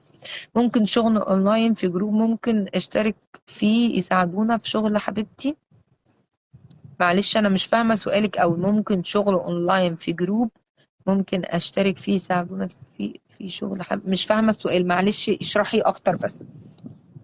بالنسبه زي ما قلت لكم، كنت بقول لكم على إيه دلوقتي، اتصلوا بالكاستمر سيرفيس واطلبوا ان انتوا تتكلموا بنفسكم عادي من غير مترجم لو انتوا بتكسروا في الانجليش. وواحده واحده لما انتوا بتقولوا بتطلبوا بتتكلموا، لو قلتي حاجة غلط هتلاقيه هو بكل ذوق وأدب بيصحح لك الكلمة اللي انت قلتيها ويقول لك يو مين ذات ويروح قايل لك الحاجة الصح. فانت مجرد ما حاجة انت قلتيها وتصححت لك انت هتبقي هتعرفي، او انت طبعا يعني بس الستات اللي بتسمع اكتر فعشان كده بقول انت، فهتعرف تتعود على ان هتعرف تصحح بعد كده وتقول الكلمة دي في مكانها الصح. الناس اللي مش بتتكلم انجلش اطلبوا مترجم، فلما تطلبوا مترجم انتوا هتقولوا الكلام بالعربي والمترجم بعد كده هيقوله بالانجلش، مرة في مرة في مرة ودنكم هتلقط على الكلمة اللي انتوا عايزين تقولوها، او عرفتوا الكلمة في الموقف ده بتبقى عبارة عن ايه.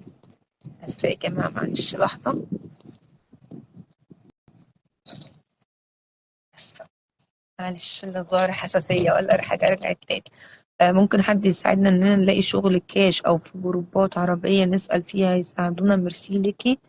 آه، ما هو شغل كاش ده احنا ما انتي بتقولي تقريبا في ولاية فلوريدا، فعشان كده ما انا لسه ده اللي قلته في اول اللايف ان اعتقد الموضوع هيبقى صعب. انتي ممكن تلفي على المطاعم بقى اللي هناك العربي، يعني في اماكن عندكم في مطاعم عربي، فيها مطاعم عربي كتير، فيها بلازا بيبقى فيها سوبر ماركت عربي، فده الحل. لان ما اعتقدش هنا في الجروبس حتى بيبقى في ناس كتيرة في ولاية فلوريدا. فانتي اونلاين بقى انتي تقدري تقدمي اونلاين في اللينك اللي بشار قالت لك، هيعرفك ازاي تقدمي اونلاين. لكن شغل الكشف في فلوريدا اعتقد هيبقى صعب شويه. الحل الوحيد ان انت تنزلي تعملي سي في ليكي وتلفي على الاماكن العربي اللي حواليكي وتديهم، لان دول الوحيدين اللي هيرضوا يقبضوا كاش، وتديهم السي في بتاعك وتقولي لهم لو محتاجين حد يعني يكلموكي. نرجع تاني ونقول ان زي ما قلنا نكلم الكاستمر سيرفيس بنفسنا ونطلب مترجم، والمترجم ده هيفيدنا كتير. حاجة بقى بمناسبة الكاستمر سيرفيس، دي نصيحة يعني، انا يعني من خبرة كبيرة جدا مع الناس ومع نفسي احب اقول لكم ان انتوا لما تتصلوا عندكم مشكلة، سي انتوا دلوقتي عندكم مثلا مشكلة اشتريتوا حاجة والحاجة ما وصلتش، فبتتصلوا سي مثلا بامازون بتقولوا لهم عايزين خلاص مش عايزة حاجة، عايزة كنسلها وعايزة الريفند يعني عايزة فلوسها. هيرد عليكي واحد عادي جدا هيقول لك لا ما ينفعش وانا حاولت لك ولا اكيد والرولز بتقول كده وكذا وكذا وكذا. جيجي القمر منورة يا حبيبتي، منورة منورة منورة، من أحسن الناس اللي الواحد قابلهم في حياته، اللي دايما بيدوله دعم، اللي دايما بيحببوه في الدين، ما شاء الله عليكي. يعني مش عارفة يا جان لو اتكلمت عليكي من هنا للسنة الجاية مش هيكفيني اللايف بتاعك يعني. يا جماعة جهان دي من أحسن الناس اللي ممكن تقابلوها في حياتكم. يعني كفاية إن هي بتخدم في الجامع الناس بعينيها وقلبها وبتنظم حاجات كتيرة جدا. ربنا يخليك يا جيجي والله ده قليل عليكي، يعني بصراحة هي اللي بتخلي رمضان ده ليه طعم. يعني بقلبها بتساعد الناس في المسجد، بتعمل كل حاجة كويسة. يعني الناس اللي بيقولكم مش هتلاقوا عرب كويسين، لا جيجي من الناس اللي هتخليكم لا مش كفاية تغيروا رأيكم عن كده. يعني ما شاء الله عليها لو شفتوها يعني هانم، في نفس الوقت ما شاء الله بتحاول انها تساعد الناس في كل حاجة في المسجد، يعني في تقديم الأكل في كل حاجة ممكن أن تتخيلوها، أي حفلة أي مناسبة هي اللي بتودي لده وبتجيب لده وبتعمل لدوت. يعني لا خلاص هسكت طالما هتطلع ما شاء الله عليها، ويا رب ربنا يكرمكم كلكم وتقابلوا ناس زيها يعني، ويجعله في ميزان حسناتها. وادعوا لها كلكم ان ربنا يجعل كل اللي هي بتعمله في ميزان حسنات. بتحفظنا قرآن مجانا، بتدينا دروس دينية مجانا، كل حاجة مجانا يعني. وبما اننا بقى اتكلمنا على هبه نقول على شيشي لازم نقول ميس هبه، لان هي معانا برضو في الجروب ما شاء الله عليها، برضو دي من الناس اللي برضو لو انتوا عرفتوها في حياتكم كعرة كان هتقولوا ان ما شاء الله في ناس كتير برضو بتدي دروس دين وتحفيظ قرآن مجانا بدون اي مقابل. سماهم على وجوههم لما تشوفوها ما شاء الله يعني عليها، فاللي عمل خير في حياته ربنا هيكرمه بناس زي دول ان شاء الله. فاحنا دلوقتي قلنا لما تتصلوا بقى مثلا سي بامازون وفي عندكم مشكله. يا رب ان شاء الله يا حبيبتي. لما تتصلوا على امازون وعندكم مشكله، هتبصوا تلاقوا الريبريزنتيف اللي بيرد عليكم بيقول لكم مثلا ان ده مش هينفع، ملهاش حل، لا سوري خلاص انت طلبت الاوردر فهو مش هينفع يتكنسل، او مثلا اي مشكله بقى، مشكله في المرور، يعني انا بديكم مثال يعني. فهتقولوا طب اوكي لو سمحت انا ممكن اكلم السوبرفايزر. دي حاجه انا متاكده منها، لو انت جيفد اب من اولها كده وقلت له اوكي شكرا وسبتي حقك، هنا في البلد دي مش هتاخدي، ما تفضلي طول عمرك بيضحك عليكي وما بتاخديش حق. لو طلبتي ان انت تتكلمي مع السوبرفايزر واتكلمتي، عشان كده بقول لكم ان لازم تتكلموا انجلش، عشان انت لو بتتكلمي انجلش هتبقي عارفه ان ده من حقك، ان الاوردر هو اللي ما جاش. فدي المشكله عندهم، ان البوليسي بتاعتهم بتقول لا، ان ممكن ترجعوا الحاجات دي. فهتقولي له لا انا بشتري من مكان كويس، بشتري من مكان محترم، انا مش راح، انا ممكن اشتري الحاجات دي من المحلات، فبالتالي انا هجيبها ارخص، انا جبت من عندكم فانتوا اللي لازم تحموا لي حقي. كلمتين من هنا كلمتين من هنا، السوبرفايزر لازم يحل لك المشكله. فما تجيبوش اب بسرعه. لو عندكم اي مشكله حاولوا تقابلوا اللي اكبر من الموظف اللي قدامك، السوبرفايزر ما نفعش يجيبوا المانجر. طول البلد دي الميزه من المزايا اللي فيها، لو ليكي حق وانت على حق فعلا هتقدري تاخديه من غير واسطه، من غير فلوس، من غير رشاوي، من غير اي حاجه من الكلام ده كله، من غير ما تبقي لابسه شيك، من غير ما تبقي لابسه لبس معين زي ما قلنا بقى بقيه الكلام ده كله. كده بس اشوف احنا اتكلمنا في حد عنده، عشان انا بقالي كتير بتكلم. حد عنده سؤال لحد دلوقتي في الحاجات دي؟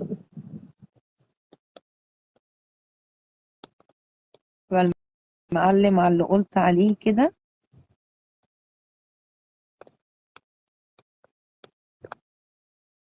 طيب ما تقريبا ما فيش حد عنده سؤال، ادخل بقى على طول في اللي بعد كده.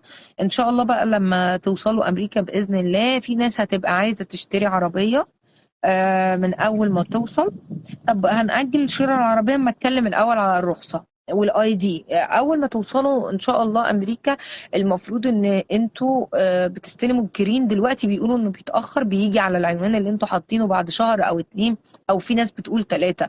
طب مش معقول هتفضلوا ماشيين ليل ونهار بالباسبور معاكم عشان يبقى اي دي لكم؟ اي دي ده اللي هو البطاقة، يعني اللي هو لازم مثلا لو انت رايحة البنك لازم يبقى معاكي بطاقة، لو انت مثلا رايحه سي المرور لازم يبقى معاكي بطاقه.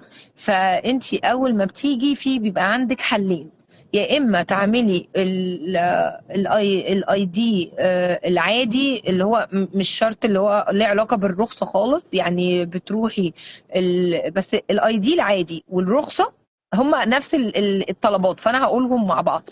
anyway يعني انت لازم تعملي الاي دي ده اول ما توصلي، سواء الاي دي العادي او الليرن بيرميت. الليرن بيرميت دي يعني رخصة السواقة بس بعد امتحان النظري. رخصة السواقة هنا بتنقسم لحاجتين: امتحان نظري على الكمبيوتر، بتروحي المرور وبتمتحنيه، وفي فيديوهات على اليوتيوب لو كتبتوا امتحان الرخصة في ولاية كذا هيطلع لكم الأسئلة بتاعة الامتحان. يعني بيقول لك مثلا لو قابلتي حد وقف طلع قدامك فجأة المفروض بتعملي ايه، بتقفي ولا تمشي، اللي هي حاجات السواقة العادية دي كده يعني.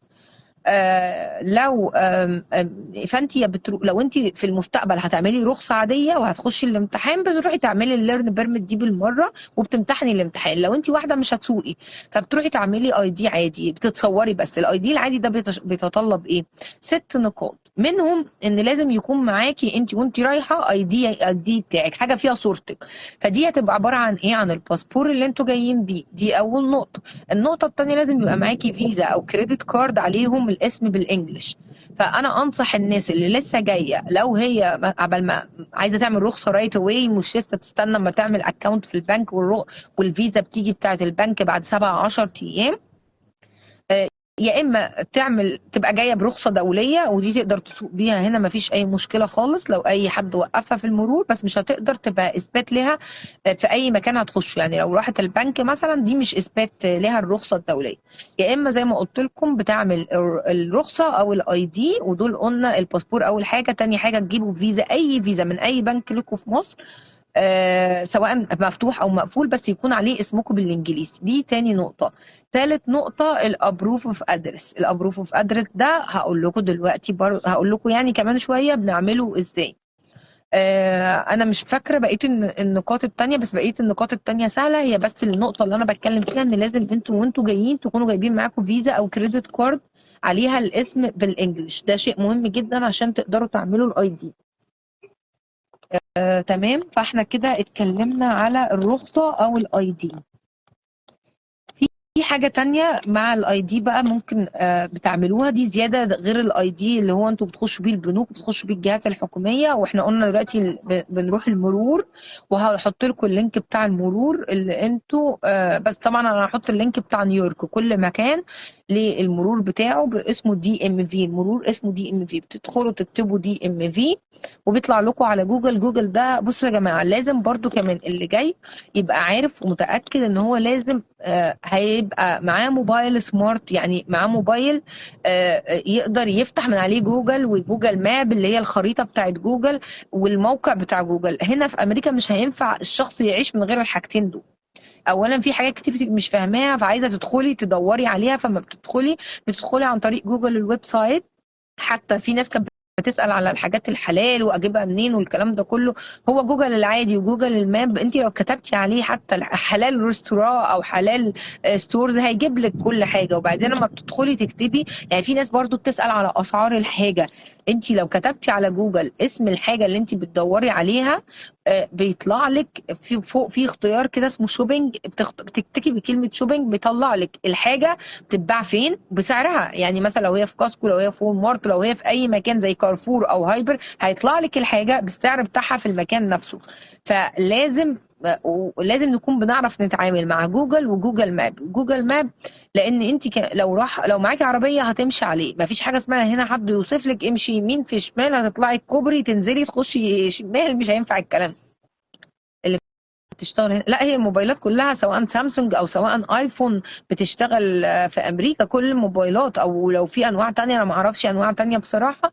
بس لازم التليفون اقصد يكون يساعدك ان هو يكون سمارت، يعني تقدري تدخلي منه على جوجل وعلى الحاجات دي، مش تليفونات مثلا القديمة. وجوجل ماب لازم ازاي تعرفي تستخدميه، عشان انت لو هتمشي على رجلك هتحطي العنوان على جوجل ماب فبيطلع لك واحده واحده. لما تيجي هتعرف بيطلع لك هتركبي باص رقم كام، اسمه ايه، منين، من شارع ايه مع ايه. امريكا كلها عباره عن شارع مع شارع، يعني شارع 80 مع الشارع 90. فانت اللي بيطلع لك الجوجل مثلا هتنزلي تاخدي باص من ال 80 مع ال 90، فبتنزلي تقفي عند 80 في 90 بيبقى عارفه رقم الباص بيجيلك. لو عندك عربية زي ما قلت لكم هتمشوا عليه عشان هو بيقول لكم تمشوا ازاي. فاحنا قلنا كده على جوجل وجوجل ماب اتكلمنا عليهم. بس انا مش فاكره اصلا ايه اللي دخلني فيهم بصراحه. انا كنت بتكلم في الرخصه. كنت بقول اللي جاب سيرتهم ان انا كنت بقول ان الدي ام في هنعرف هو فين عن طريق جوجل. الحاجه التانية بقى للناس اللي ساكنه في نيويورك، في حاجه اسمها اي دي اسمها ايه يا رب، اي دي نيويورك. اللي هو بتاع اي دي نيويورك. الاي دي بتاع نيويورك ده خاص بس بولاية نيويورك. الاي دي نيويورك ده برضو هحط لكم اللينك بتاعه. بتخشوا تعملوا بتخشوا تعملوا تحجزوا ابوينتمنت عليه، يعني بتحجزوا ميعاد ان انتوا رايحين عايزين تعملوا اي دي نيويورك. واي دي نيويورك بتاخدوا معاكم الباسبور والابروف اوف ادرس. واللي لازم بقول لكم ايه هو الابروف اوف ادرس، اثبات البيت اللي انتوا ساكنين فيه. بتروحوا بتاخدوا ميعاد وبتروحوا تتصوروا بيديكوا الاي دي. الاي دي ده بقى ميزته إيه؟ ان لو لسه ما طلعتوش الرخصه بيبقى معاكم وينفع في اماكن كتير، بس في اماكن ما بتقبلوش. بس الميزه التانية والاهم ليه ان انتوا بتدخلوا كل المتاحف اللي موجوده في نيويورك واماكن كتير تانية غير المتاحف، بس هي مكتوبه على الويب سايت بتاعهم. بعد كده لما تروحوا تتصوروا هيديكوا الاماكن اللي بتدخلوها فري لمده سنه. ده معمول زي ترحيب بالناس اللي جايه جديد امريكا يعني، او اي حد ما عملوش. يعني لو في حد موجود في نيويورك دلوقتي وما عملوش قبل كده يقدر يروح يطلعه لمده سنه. كل الزو اللي موجوده في امريكا اللي هي زي حديقه الحيوان بيكون الفرد فيها بحوالي $35. بس لو معاكي اي دي نيويورك بتبقى فري ليكي يعني انت واحد وجوزك واحد، ومع كل اي دي تقريبا الاولاد بيبقى ليكي طفلين او حاجه زي كده. فالاي دي نيويورك ده هحط لكم الويب سايت بتاعه. بتروحوا تحجزوا ميعاد، تروحوا تتصوروا، بيبقى في مكتبه. وزي ما قلت لكم المكتبه هنا بيبقى فيها كل حاجه، بس مش كل المكاتب اللي بتطلع الاي دي نيويورك. بتاخدوا الباسبور وبتاخدوا الابروف اوف ادرس، تتصوروا، بيجي لكم على البيت خلال اسبوع او اسبوعين. يبقى كده اتكلمنا على الاي دي بتاع نيويورك. تمام. دلوقتي بقى نتكلم على، قلنا شراء العربيات. لو حد عايز يجي يشتري عربية، هو ما عندوش خبرة، ما يعرفش الأماكن اللي ممكن يشتري منها أو الحاجات دي كلها. لو هيشتري عربية غالية لازم يروح يجيبها من ديلر. تمام. اللي هو محل بيبيع العربيات، عشان المحل اللي بيبيع العربيات ده اللي هو بيبقى موجود يعني في كل الشوارع. تكتبوا ديلر نير مي هتلاقي ناس بتبيع عربيات. بس الديلر ده بيبيع عربية يا جديدة يا مستعملة بقالها سنتين ثلاثة. بس ده بيضمن لك حقك ان لو لا قدر الله العربية فيها اي حاجة. فلو حد هيشتري عربية جديدة ما انصحوش في الاول ان هو يجيبها من على المواقع اللي هي بتبيع العربيات، لان ممكن يكون اللي بحاجة يكون فيها حاجة وحشة. يعني في حاجة هنا اسمها سالفج دي اللي هي عاملة حادثة واتصلحت بعد كده، اتقلبت اسمها يعني واتصلحت. وما بتبانش لاي حد، مش اي حد يعرف يعملها. في طبعا اب بينزلوه وهم بيشتروا العربيات، بيكشف عن العربيه بس مش كل مره بيكون صح. فالاحسن للشخص اللي هيشتري عربيه جديده انه يروح يشتريها من عند الديلر حتى لو اغلى شويه. لكن لو حد عايز يشتري عربيه والديلر طبعا عنده تقسيط، بس انا ما اعرفش الناس اللي جايه جديده وما عندهاش كريدت هيستوري ومش شغاله لسه، هل ممكن بالسوشيال سيكيورتي بس يدوم عربيه؟ انا ده ما اعتقدوش بصراحه، بس انا ام نوت شور، مش متاكده منه. يعني ممكن تروحوا تسالوا. كل هنا في تقسيط للموبايلات، تقسيط للعربيات، ودي من المزايا برضو بتاعت امريكا ان انت تقدري تشتري اللي انت عايزاه بالقسط. بس لازم يكون الكريدت هيستوري بتاعك كويس، واللي انا هقول لكم ايه هو الكريدت هيستوري ده. من غير كريدت هيستوري ما اعرفش هيدوكوا عربيه ولا لا. فالناس اللي معاها مقدره انها تشتري عربيه كاش تقدر تشتريها، بس تجيبها من الديلر. لو حد بقى هيشتري عربيه ب 2000 3000 دولار، وما اعتقدش بقى فيه المبلغ ده لان العربيات غلت، بس يعني لو عايز يدور في الحدود دي، في حاجه اسمها الماركت بليس اللي هو على الفيسبوك. تالي كل الناس دلوقتي عندها حتى في مصر. في هعمل لكم سكرين شوت ليها من على الفيسبوك برضو. بتخش على الماركت بليس، بتكتب اسم انت العربيه اللي انت عايز تجيبها ونوعها، او بتكتب السعر اللي انت مقدرتك، وهو بيطلع لك ايه العربيات. وبتكتب بقى مثلا عايزها خلال 5 مايل اللي هو زي المتر في مصر يعني، بس احنا هنا في امريكا بيتعاملوا بالمايل. خلال 5 مايل ولا 10 مايل بعيد عنك ولا 20 مايل، فانت بتحدد ايه هتقدر تروح تشوف العربيات دي بعيدة عنك بخلال بقد ايه. وبتجيب العربية من على الماركت بليس، لان سعرها بصراحة بيبقى اقل من الديلر، لان الديلر لما بيشتريها من حد بيبيعها اعلى عشان بياخد نسبته. سؤال بس، هو مثلا يعني بداية السفر من سن كام؟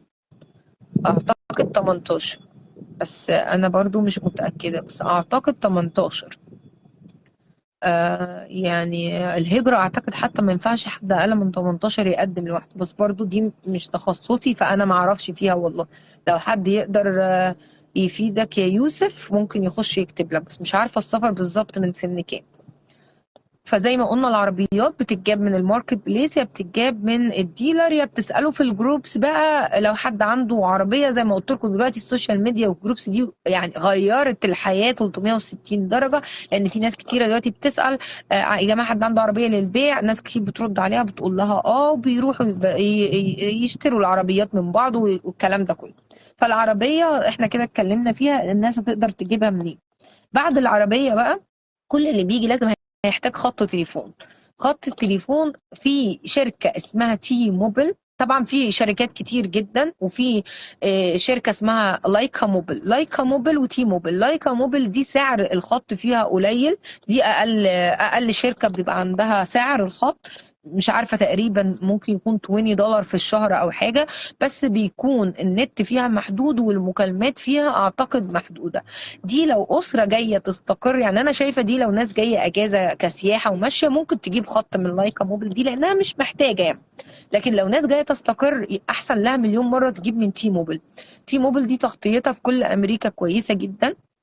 دي اول حاجه. تاني حاجه، عندهم حاجه اسمها بلانز، فاميلي بلانز. يعني ايه؟ يعني سي مثلا لو اسره مكونه من 3 افراد هيشتروا 3 خطوط، ممكن يدوم خطين والخط التالت ده فري، او خطين مثلا والخط التالت ده بسعر قليل. يعني مثلا سي ممكن مثلا يكون الخط مثلا ب50 دولار، فيديهم خطين ب100 والخط التالت ببلاش خالص، او يديهم خطين ب100 والخط التالت ده مثلا ب20 دولار. طبعا انا معرفش الاوفرز اللي عندهم، بس انا بقول لكم ان هي تقدروا تروحوا تي موبيل وتسالوا، عندهم عروض على الموبايل. يعني ممكن مثلا يقول لكم ايه، لو اشتريتوا خط من عندنا تقدروا تاخدوا مثلا سي موبايل مثلا ايفون، لو هو ب1000 هتاخدوه ب700 او هتاخدوه ب600، بس بشرط ان انتوا تشغلوا الخط.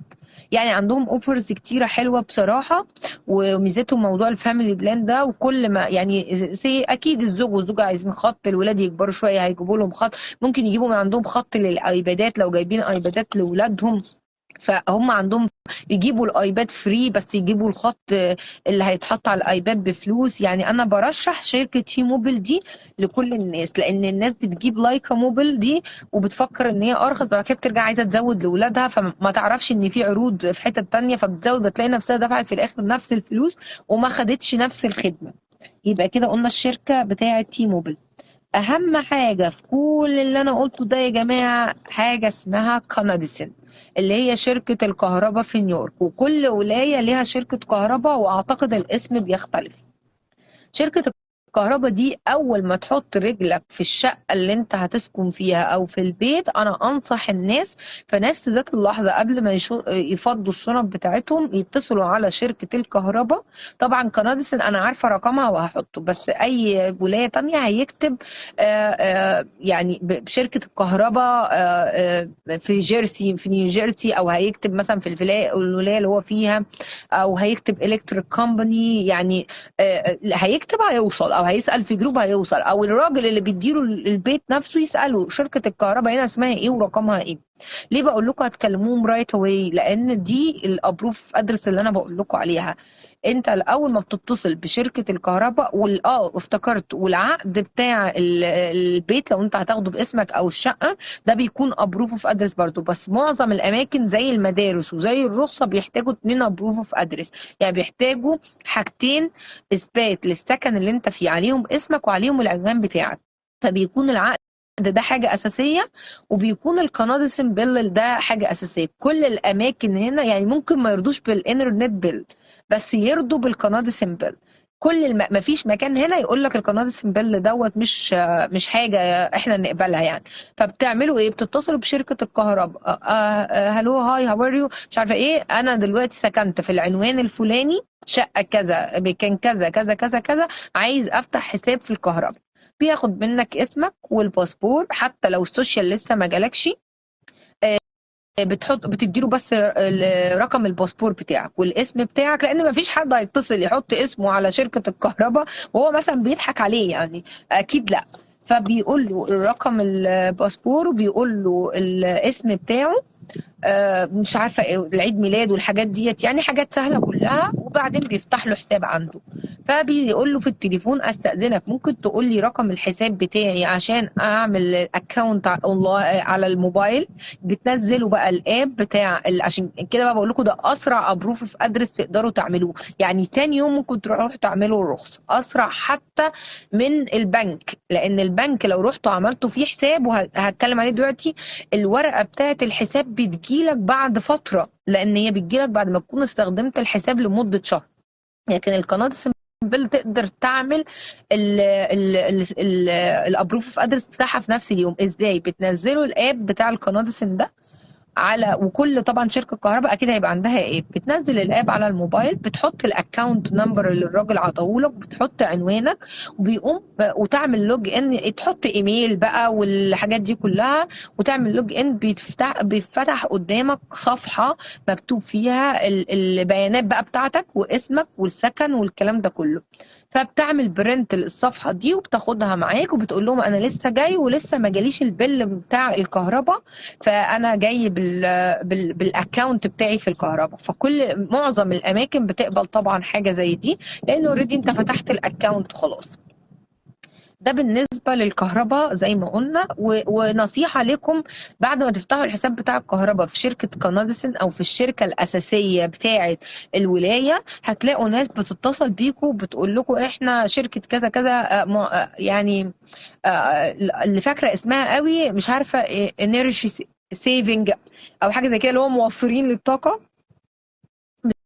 بيقولوا لكم مثلا احنا شركه مش عارفه ايه موفره للطاقه، اه اعمل معانا اشتراك وسيب كنادسن اللي هي شركه الكهرباء، وهنديك البيل بتاعنا هيبقى ارخص واوفر ومش عارفه ايه وبتاع، وهيقعدوا يقنعوا فيك وهتقتنع وهتسيب الشركه وتحول. يقعدوا يقولوا لك موافق انك تحول كذا كذا، احنا معانا دلوقتي حد من شركه الكهرباء بيسمعك، لحد ما تروح محول. وبعد ما تحول يجيبوا لك اول شهر فعلا ارخص، بعد كده الفاتوره بتيجي اعلى بكتير جدا، وعشان تكنسل بيقولوا لك لازم تكنسل بعد اتصالك بشهرين، فهتكون اتدبست ودفعت اكتر. فما انصحش حد ان يغير من الشركه الاساسيه بتاعته حتى لو هي بتيجي غاليه. يعني هو غصب عننا، زي ما قلت لكم امريكا فيها مساوئ، منها ان الاماكن النظيفه الكهرباء فيها بتيجي غاليه، ان ايجار البيوت غالي، وحاجات تانية هنبقى نتكلم عليها بعدين. بس دي بالنسبه لقناه السنبل. بالنسبه للبنوك، امسح قناه السنبل. فاحنا دلوقتي بقى نتكلم على البنوك. آه، اسهل بنك نقدر نعمل فيه حساب بنكي، لان ده اعتقد برضه مش بيحتاج سوشيال سيكيورتي، تقدر بالباسبور تعمله. فده تقدر تعمله رايت اواي اول ما توصل. وبيكون المينيمم بتاعه يعني ان انت تسيب فيه $100. يعني لو سايب فيه $100 مش هياخدوا منك اي فيس زياده ولا اي مصاريف زياده. وبتقدر سهل في التعامل. يعني اما بتروح، وبعدين بتلاقيه في كل الولايات متاح ان المكنه الاي تي ام بتاعته. عندهم اوبشنات كتير بصراحه، تي دي بنك وكابيتال وان. الاثنين دول بنك في امريكا في الاول بعدوا عنه لانه معقد ولازم تسيب فيه 1500 دولار ومش عارفه ايه، وعايزين السوشيال وعايزين حاجات كتير. لكن كابيتال وان وتي دي بنك بصراحه سهلين. كابيتال وان بتسيب فيه $300، تي دي بنك بتسيب فيه 100 وعليه زل. اللي هو زل ده حاجه يا جماعه تعرفوها اما تيجوا، اللي هو هنا كل حاجه احنا بنتعامل بالموبايل زي ما قلت لكم. فلو اشتريتوا اي حاجه من حد اونلاين مش شرط تروح له المكان بتاعه، هو بيعمل لك شيبنج وبيبعتها لك على طول. انت مش شرط تروح له، ممكن تدفع له الفلوس عن طريق زل. زل دوت يعني حاجه كده على على الاب اللي هتنزله بتاع البنك. يعني لو نزلت تي دي بنك هتلاقي في حاجه اسمها زل او زيلي وريفر بقى، في ناس تنطقها كده وناس بتنطقها كده. بتدخل عليها بتحط رقم الشخص اللي هتبعت له الفلوس، يبعت له الفلوس رايت اواي. فتيجي بنك من البنوك السهله اللي موجود فيها الخاصيه دي. فده قلنا بالنسبه للبنك. طيب بالنسبه للنت، لما توصلوا ان شاء الله في شركات كتير زي سبيكترم، فرايزون، في كذا شركه. فانت تتكلم تدخل لما توصل على جوجل وتكتب شركات النت نير مي، او تسال اصحابك مثلا وتتكلم كل شركه وتقول لهم انا عايز اعمل اشتراك معاكم، وايه الاوفرز اللي عندكم، او لو حد جديد ايه يعني العروض اللي عندكم. لو انت بس مجرد ما قعدت شويه هتبص تلاقيهم بيبعتوا لك جوابات بالاوفرز وانك انت ازاي تشترك وكده يعني. وطبعا سوري يا جماعه.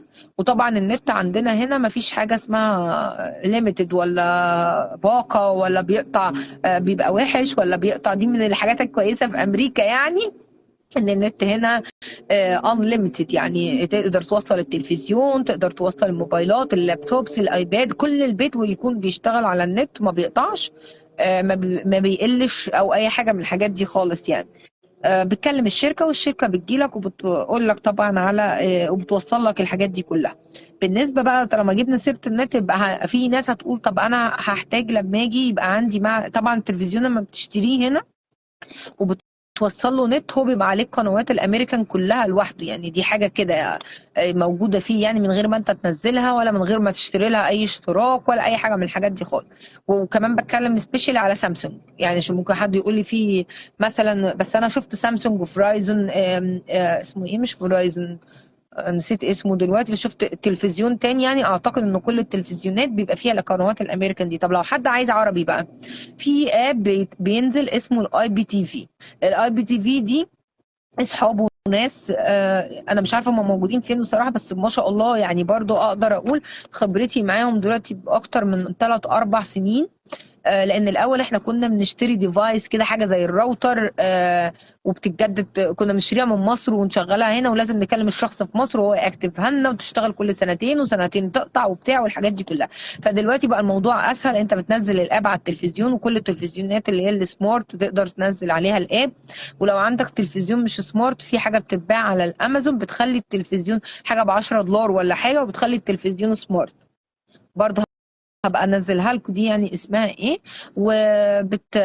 بتنزل الاب بتاع الاي بي تي في دي، والمدام اللي هي ماسكه الاي بي تي في ده اسمها مريان، وزوجها اسمه فارس. انا ما اعرفهمش شخصيا برضو بصراحه، عشان ما حدش يفكر ان انا مثلا بعمل لهم دعايه، بس انا بقول لكم كنوع من انواع المعلومات ان الناس دول كويسين، انا جربتهم بقالي فتره كبيره معاهم. الاب بتاعهم ما بيقفش، بينزلوا عليه كل الافلام، الحاجات الجديدة على طول، والمسلسلات، وبينزلوا عليه جميع القنوات الدينية، كل حاجة موجودة عليه، قناة القرآن، القناة المسيحية، كل حاجة موجودة عليه.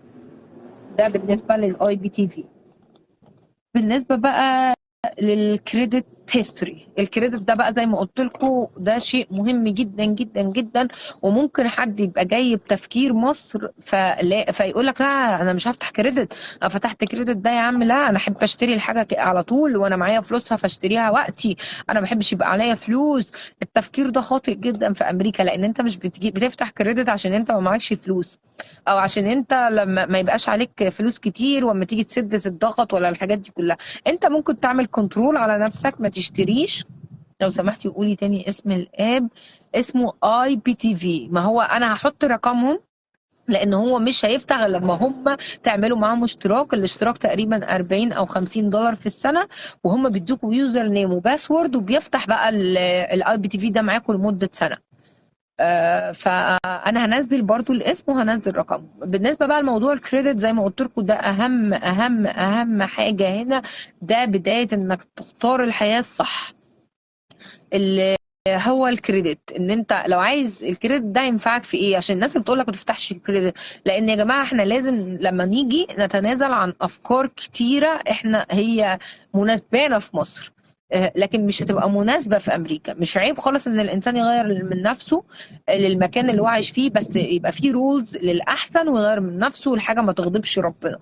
طول ما الحاجتين دولت ان هو بيعمل للاحسن، وطول ان هو ما بيغضبش ربنا، فبالتالي مش عيب ان احنا نغير من نفسنا. مش عيب، مش شرط ان احنا نبقى جايين كاملين من بلادنا، لا احنا عندنا حاجات كتير غلط جدا في بلادنا، حاجات كتير كنا متعودين عليها مش هتنفع اصلا تبقى تتعمل هنا. فالكريدت هيستوري ده، بتفتحوا كريدت، بتروحوا للبنك في الاول، اول ما بتيجوا محدش هيبعت لكم اعتقد ان انتوا تعملوا كريدت في الاول يعني. بس انتوا الحل ان انتوا تروحوا البنك، وبعدين بتروحوا تقولوا لهم ان احنا عايزين نعمل كريدت. بتدوهم حوالي 300 دولار يعني، او 200 وريفر بقى البنك الاوبشن اللي عنده ايه. بتقولوا له انا عايزه اعمل كريدت لنفسي. انت بتدي للبنك الفلوس، وفي نفس الوقت هو بيديك الكريدت، وبتصرف منهم وترجعهم له تاني. الفلوس دي بتاخدها في الاخر بعد كده اما اسمك بيعلى وبيبقى عندك هيستوري كتير. في الاول انت ما فيش بنك هيبعت لك انك انت يعمل لك كريدت. لما انت تعمل لنفسك كريدت وتسد وتصرف منه وتسد في نفس التوقيت وما يبقاش عليك اي فلوس، بقيه البنوك التانية هتبعت لك. بس انت بقى ما تفتحش كريدت غير لما غير في الحاجات المهمه. يعني زي ما بقول لكم انتوا تعرفوا تعملوا كنترول لنفسكم في موضوع الكريدت ده. يعني مثلا مكان بتشتري منه على طول زي كاسكو فممكن تفتح له كريدت، مكان زي ميسز ممكن تفتح له كريدت، هتاخدوا لون دراسه فممكن تعمل له كريدت. بس مش كل حد يبعت لك انك تعمل كريدت. وهتروحوا المحلات، كل ما هتروحوا محل هتلاقيه بيقول لك انت عندك كريدت ولا لا، فهتقول له لا، هيقول لك لو عندك هتاخد خصم 30% اعمل لك. فانتوا ما تفرحوش بالبق ده، لان كتر الكريدات هتاثر عليكم في الهيستوري بتاعكم. يعني هتخلي الهيستوري بتاعكم الدرجه، الهيستوري دي يعني الدرجه. الكريدت هنا بيبقى من 800، انت لو الدرجه بتاعتك 700 من 800. طب الكريدت العربيه ينفع ولا لازم كريدت تاني؟ لا لازم كريدت في امريكا، كريدت من امريكا، بنك في امريكا، او مثلا مؤسسه زي كوليدج او حاجه هي دفع اعطيتك لون فانت بتسد لها، فاسمك بيتبنى من اول ما بتفتحي كريدت. بيبتدي اسمك يتبنى من اول يوم.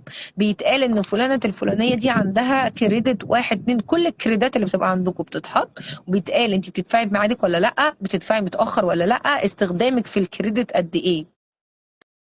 طب ازاي هو بنك في امريكا وهو كريدت عربي يا حبيبتي؟ انا مش فاهمه. لا يعني لو قصدك في فرع منه في امريكا برضو، لا انت لازم تفتحي هنا في امريكا بالسوشيال بتاعك، اللي انت هتيجي لسه تاخديه لما توصلي امريكا.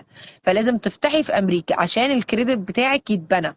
فزي ما قلت لكم اول ما بتيجوا، لو مع ممكن حد يفتح لكم كريدت ويكون يعني سي مثلا. طب ازاي بنك عربي؟ مش فاهماها دي، انا ما اعرفش بنوك هنا عربيه بصراحه. انا اللي اعرفه كابيتال وان دي بنك، اللي هم تشيس بنك. انا ما اعرفش بنك عربي ده بيدي كريدت ولا لا، دي ما اعرفهاش عشان ما اقدرش افتيلك والله. البنوك اللي بتدي كريدت اللي انا بقول لك عليها دي، والكريدت ده انت بتستخدميه وبتسديه في نفس التوقيت، فبالتالي كده انت مش بيبقى عليكي فلوس، وبالتالي كده انت مش هتدفعي فايده. عشان لو انت قصدك مثلا على الفايده فالحرمانيه، انت طول ما بتسدي في ميعادك انت ما بتدفعيش اي فايده خالص. لا قصدي لما تشتري عربيه. اه. لا اكتبي السؤال بقى على بعضه عشان انت كده رخبطتيني، اكتبي لي السؤال تاني على بعضه معلش. آه فعشان قرب انا عايزه اخلص يا جماعه، خلاص فاضل لي حاجه كده بسيطه عشان اللايف كده طول، بس معلش هي المعلومات كتير. وانا عايزه اقول لكم كل المعلومات اللي اقدر اقولها لكم عشان خاطر يعني، ولو حد عنده سؤال يقول في اللايف، عشان والله يعني الاسبوع الجاي بالذات عندي حاجات كتير، فممكن ما اعرفش ارد على المسجات ولا انا ولا بشاير بسهوله. فقلنا الكريدت زي ما قلت لكم، الكريدت ده بيبقى مكتوب فيه كل حاجه، الهيستوري بقى بتاعه. في اب اسمه كريدت كارما برضه هنزله لكم. الاب دوت انت تقدري تشكل نفسك عليه الكريدت بتاعك ده، بتدفعي في ميعاده، في اي فلوس عليكي كتير صرفتي كتير، لان الكريدت لازم تصرفي منه بس 30%.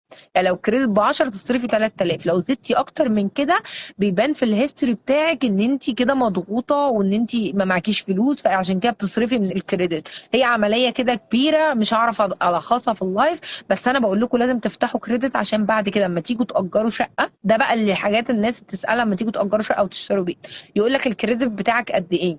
ف وهو عنده اكسس لما بتديله بقى اوكي ان يفتح الكريدت بتاعك، بيفتح ويعرف انت الكريدت بتاعك الدرجه بتاعتك قد ايه. 700 لو 700 فانت كويس، اقل من 700 فانت كده مش كويس. فانت بتدفع ما بتدفعش، بتدفع في الميعاد، بتدفع فايده، الحاجات دي كلها بتبان للناس في الكريدت. ولو عملت كريدت واحد بس، بعد كده بقيه الحتت التانية هي اللي بتبعت لك وبتعرض عليك الكريدات. الحاجه المهمه افتحها، الحاجه اللي مش مهمه ما تفتحهاش. بالنسبة برضو لحاجة تانية، لو حد تعرفوه بس دي مش كل الناس هتعملها لكم برضو، ممكن يفتح كريدت باسمه، ده عشان يخلي الاسم بتاعك يجري بسرعة. لان هو لو الكريدت بتاعه كويس جدا وضافك انت از يوزر عليه، انت كده ممكن تعلى من 100 مثلا سي ل 600 700 على طول، من غير ما تقعد مثلا لو انت ما معكش حد هتقعد سنة مثلا كاملة. كريدت العربية ينفع يعلي اسمك ولا لازم تفتحي لا طبعا كريدت العربية، ما ده اللي انا قلته. لو انت عندك كريدت عربية او كريدت، اسفة معلش ان ما فهمتش السؤال في الاول. كريدت عربية طبعا من الحاجات اللي بتعلي اسمك جدا. كريدت الجامعة لو انت واخدة لون يعني من الجامعة، لو انت واخده لون بتدرسي كورس انجليش، كل الكريدات دي بالعكس ده كريدت العربيه يعلي اسمك اكتر من كريدت المحل. يعني لو انت اوريدي هتشتري عربيه بكريدت فمش شرط خالص انك تفتحي محل.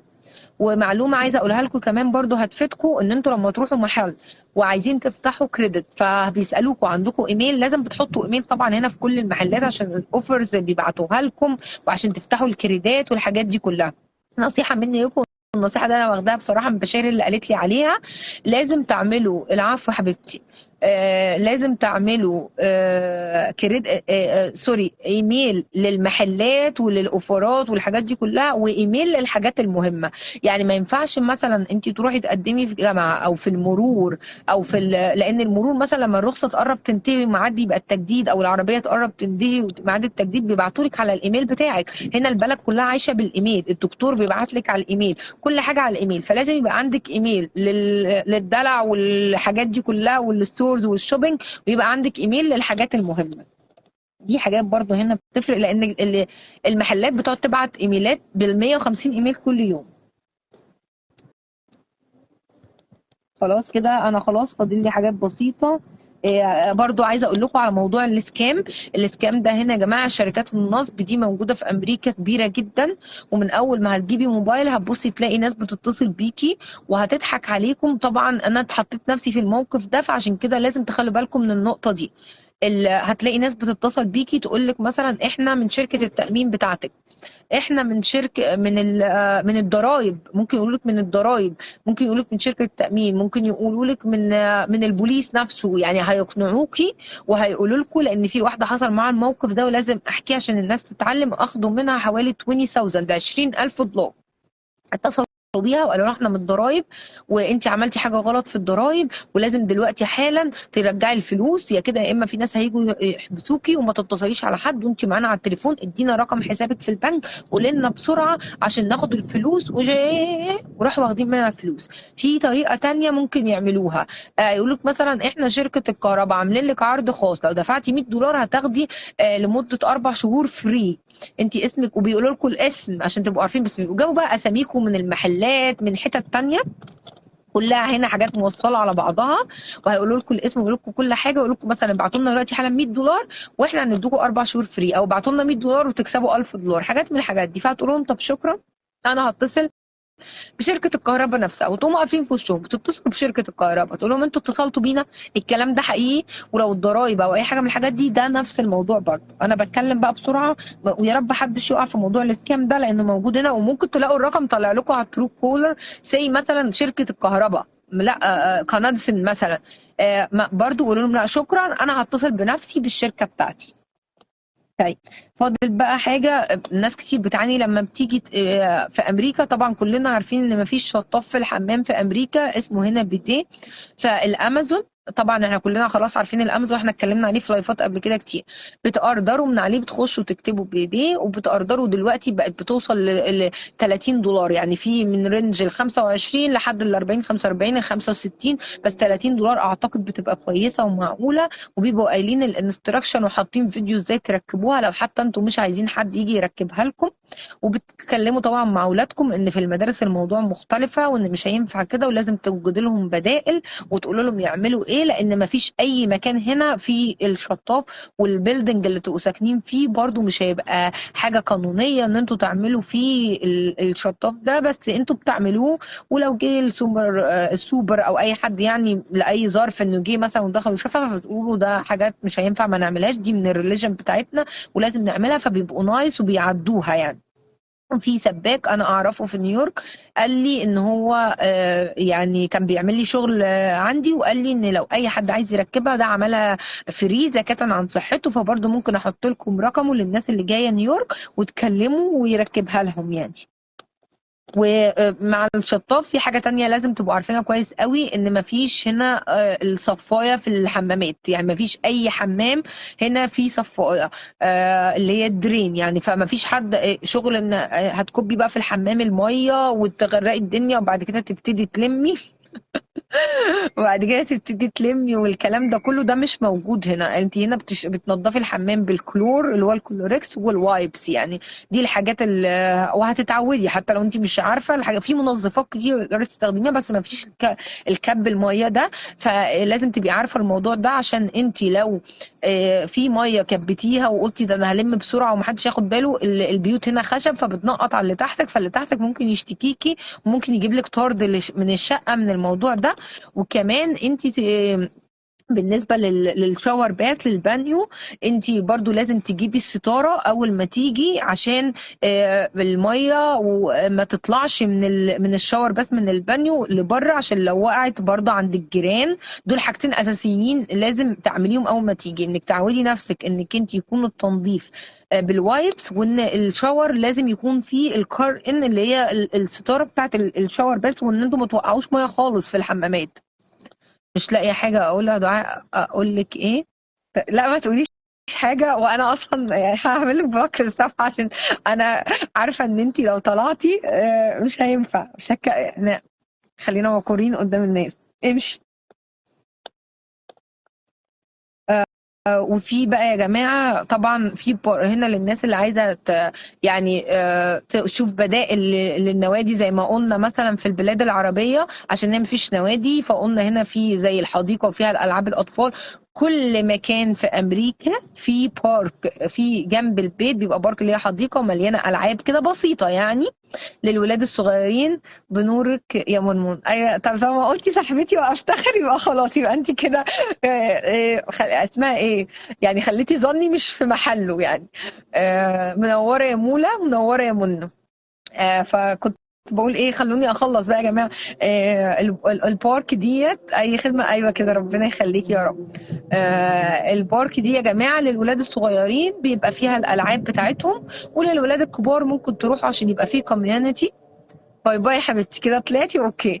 اللي يبقى فيه كوميونتي، في ناس يتعرفوا عليهم يتكلموا معاهم، يعني برضو خروج يبقى بدل قعدة البيت، وان هم لو خصوصا لو انتوا لسه جايين جداد ما عندكمش اصدقاء، ما عندكمش حد تخرجوا معاه، فلو رحتوا البارك هتتعرفوا على ناس كتير، ويبقى برضو العلاقات في حدود زي ما قلت لكم لحد ما تتاكدوا الناس دي كويسه ولا لا. بس البارك بيفتح مجال لان الانسان يرفه عن نفسه يعني. اخر حاجه بقى خالص وهقول لكم باي باي. لو حد عنده اي بيزنس مثلا او محتاج ان هو يتكلم مثلا مصر على طول، طبعا مش هينفع تكلمي مصر في بنوك في مصر، او مثلا تكلمي حاجات حكوميه في مصر، او عندك بيزنس وعايزه تتابعيه على طول، مش هتقعدي تتصلي بالماسنجر على خصوصية رقم السوشيال. حاضر طبعا يا أمينة، تصدقي دي حاجة كويسة جدا، أنا خايفة الناس تكون زهقت مني فعشان كده عمالة أتكلم بسرعة بس يعني. بالنسبة أمينة بتقول قبل ما أقول لكم على موضوع البوست ريفوليوشن، هقول لكم طب دوت وبعد كده هتكلم على السوشيال. البوست ريفوليوشن ده يا جماعة ده عبارة عن اب برضو بتنزلوه وبتشحنوه، اب تليفون يعني على التليفون نفسه، بس هو اب بتتصلوا منه زي الماسنجر والفايبر والحاجات دي كلها. بس الماسنجر والفايبر والواتساب ده لازم تكون الشخص اللي انت بتكلمه عندك نت، فبالتالي لو انت بتكلم جهة حكومية مش هتعرف تكلمها. لو عندك بيزنس وعايز تكلمهم اي وقت برضو مش هتعرف تكلمهم لو هم ما عندهمش نت او الشبكة واقعة في مصر او الحاجات دي كلها. البوست ريفوليوشن ده موفر جدا، بدل لو انت اتصلت من الخط العادي بتاعك بياخد فلوس كتير جدا، لكن لو نزلت الاب بتاع البوست ريفوليوشن الدقيقه اعتقد بتبقى 5 سنت حاجه كده، مش متاكده قد ايه بالظبط. ربنا يخليكي يا منى. بس بيوفر جدا يعني لو اتصلت على ارضي، اتصلت على موبينيل، فودافون، الحاجات دي كلها، الاب ده بيوفر معاك جدا، وبالتالي تبقى على كونتاكت يوميا باي حاجه تخصك في مصر، وما تبقاش مثلا لو عايز تعمل مكالمه تليفون تقعد باليومين والثلاثه. تمام.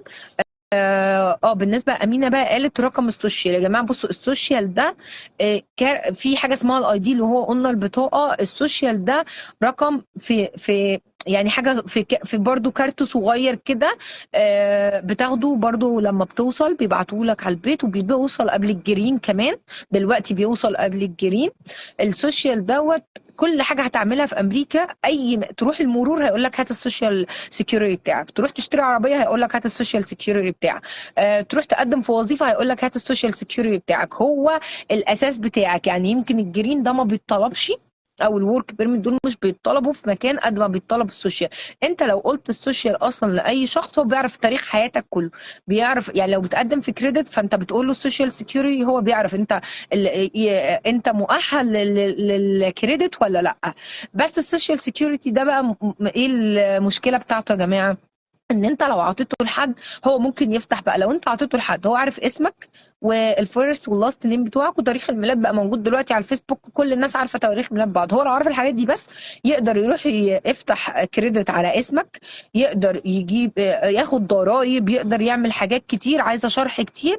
فبس اللي انا باكد عليكم ان مهما كان الشخص قريب منكم، زميلكم، معرفه، قريب، وفي حاجه بتتعمل بالسوشيال، ما تروحش تقول له ايه طب والنبي انا هبعت لك اللينك وانت عامل لي بتقدم في حاجه مثلا، تقول له هبعت لك اللينك وانت قدم لي، انا هبعت لك السوشيال وهبعت لك الحاجه كلها. ده اكبر غلط وهتندموا عليه.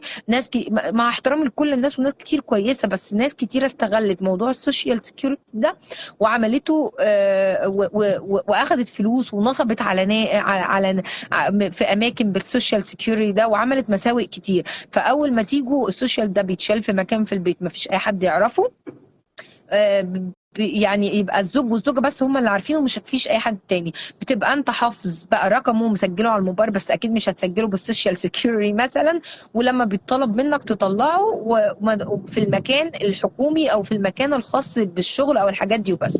انا كده خلصت، يا رب اكون وفيت كل المعلومات اللي الناس اللي المفروض جايه جديد تعرفها، ويا رب اكون سهلت عليكم حاجه. ولو حد محتاج اي حاجه واحنا نقدر نعملها له يبعت لنا في المسجات، واحنا والناس اللي معانا على الجروب ان شاء الله نعملها له. ولو حد لسه جاي امريكا جديد يا ريت تبعتوا له الفيديو دوت، يمكن يفيده ويدعي لنا دعوه حلوه. لو حد لسه ما جاش وبيحضر ورقه يعني وانتوا عارفين ان هو جاي برضه بعتوهم له. البيج بابليك عشان كده. ويا رب ان شاء الله كل الناس ربنا يوفقها وتكون امريكا خير عليها وعلى اولادها، ويعملوا حاجه جديده وحاجه تحسن من حياتهم ومن مستواهم ومن ثقافتهم ومن كل حاجه. وربنا يبعد عنكم شرور امريكا يا رب، ويقرب منكم الحاجات الكويسه في امريكا. حد عنده سؤال بقى قبل ما اقفل؟ انا قلت مش يعني مش هرد على الاسئله غير في الاخر، ف5 دقائق كده بسرعه لو حد عنده سؤال عشان اقفل، عشان انا مش عارفه حتى الساعه بقت كام. بس انا والله بحاول اقول لكم كل الحاجات اللي انا عانيت فيها اول ما جيت، وقعدت شهور عشان اعرف اوصل لكل حاجه فيها. بس الحمد لله برضو ربنا اكرم الواحد بناس كتير كانت كويسه، وناس كتيره دلته على الحاجات دي وقالت له، فعشان كده الواحد زي ما هو عرفها فبيحاول يوصلها لكم يعني. حد عنده اي سؤال؟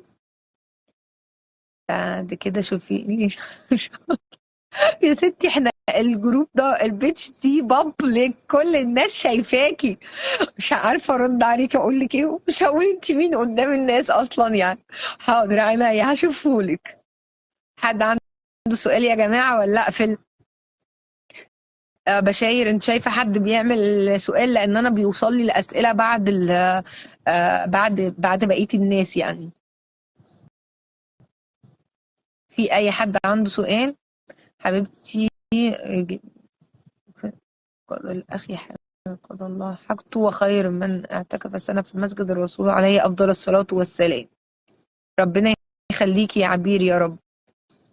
شكرا لكلامك الجميل ده. الحاجات دي هي اللي بتدينا بوزيتيف انرجي كده وبتخلينا مبسوطين، وان الواحد ايه عارف يوصل معلومة لحد، وان حد مبسوط منه وكده ويعني برضو اتمنى يا جماعة لو حد استفاد من الكلام دوت ولما جه ما كانش عنده صعوبة في حاجة بسبب اللايفات اللي احنا بنعملها يبعت لنا كده ويقول لنا عشان خاطر يشجعنا كده اكتر واكتر يعني. يلا تصبحوا على خير، واتمنى كل اللي جايين جداد ربنا يسهل لهم الحال، ما يقابلوش ناس وحشة. ولو قابلوا يعرفوا يتجنبوهم ويعرفوا يخطوا المرحلة ديت ودايما يعني يكملوا ودايما يدوروا على الناس الكويسة والناس الأحسن، وأكيد هيلاقوا. ربنا يخليكي يا عبير يا رب. تصبحوا على خير يا جماعة.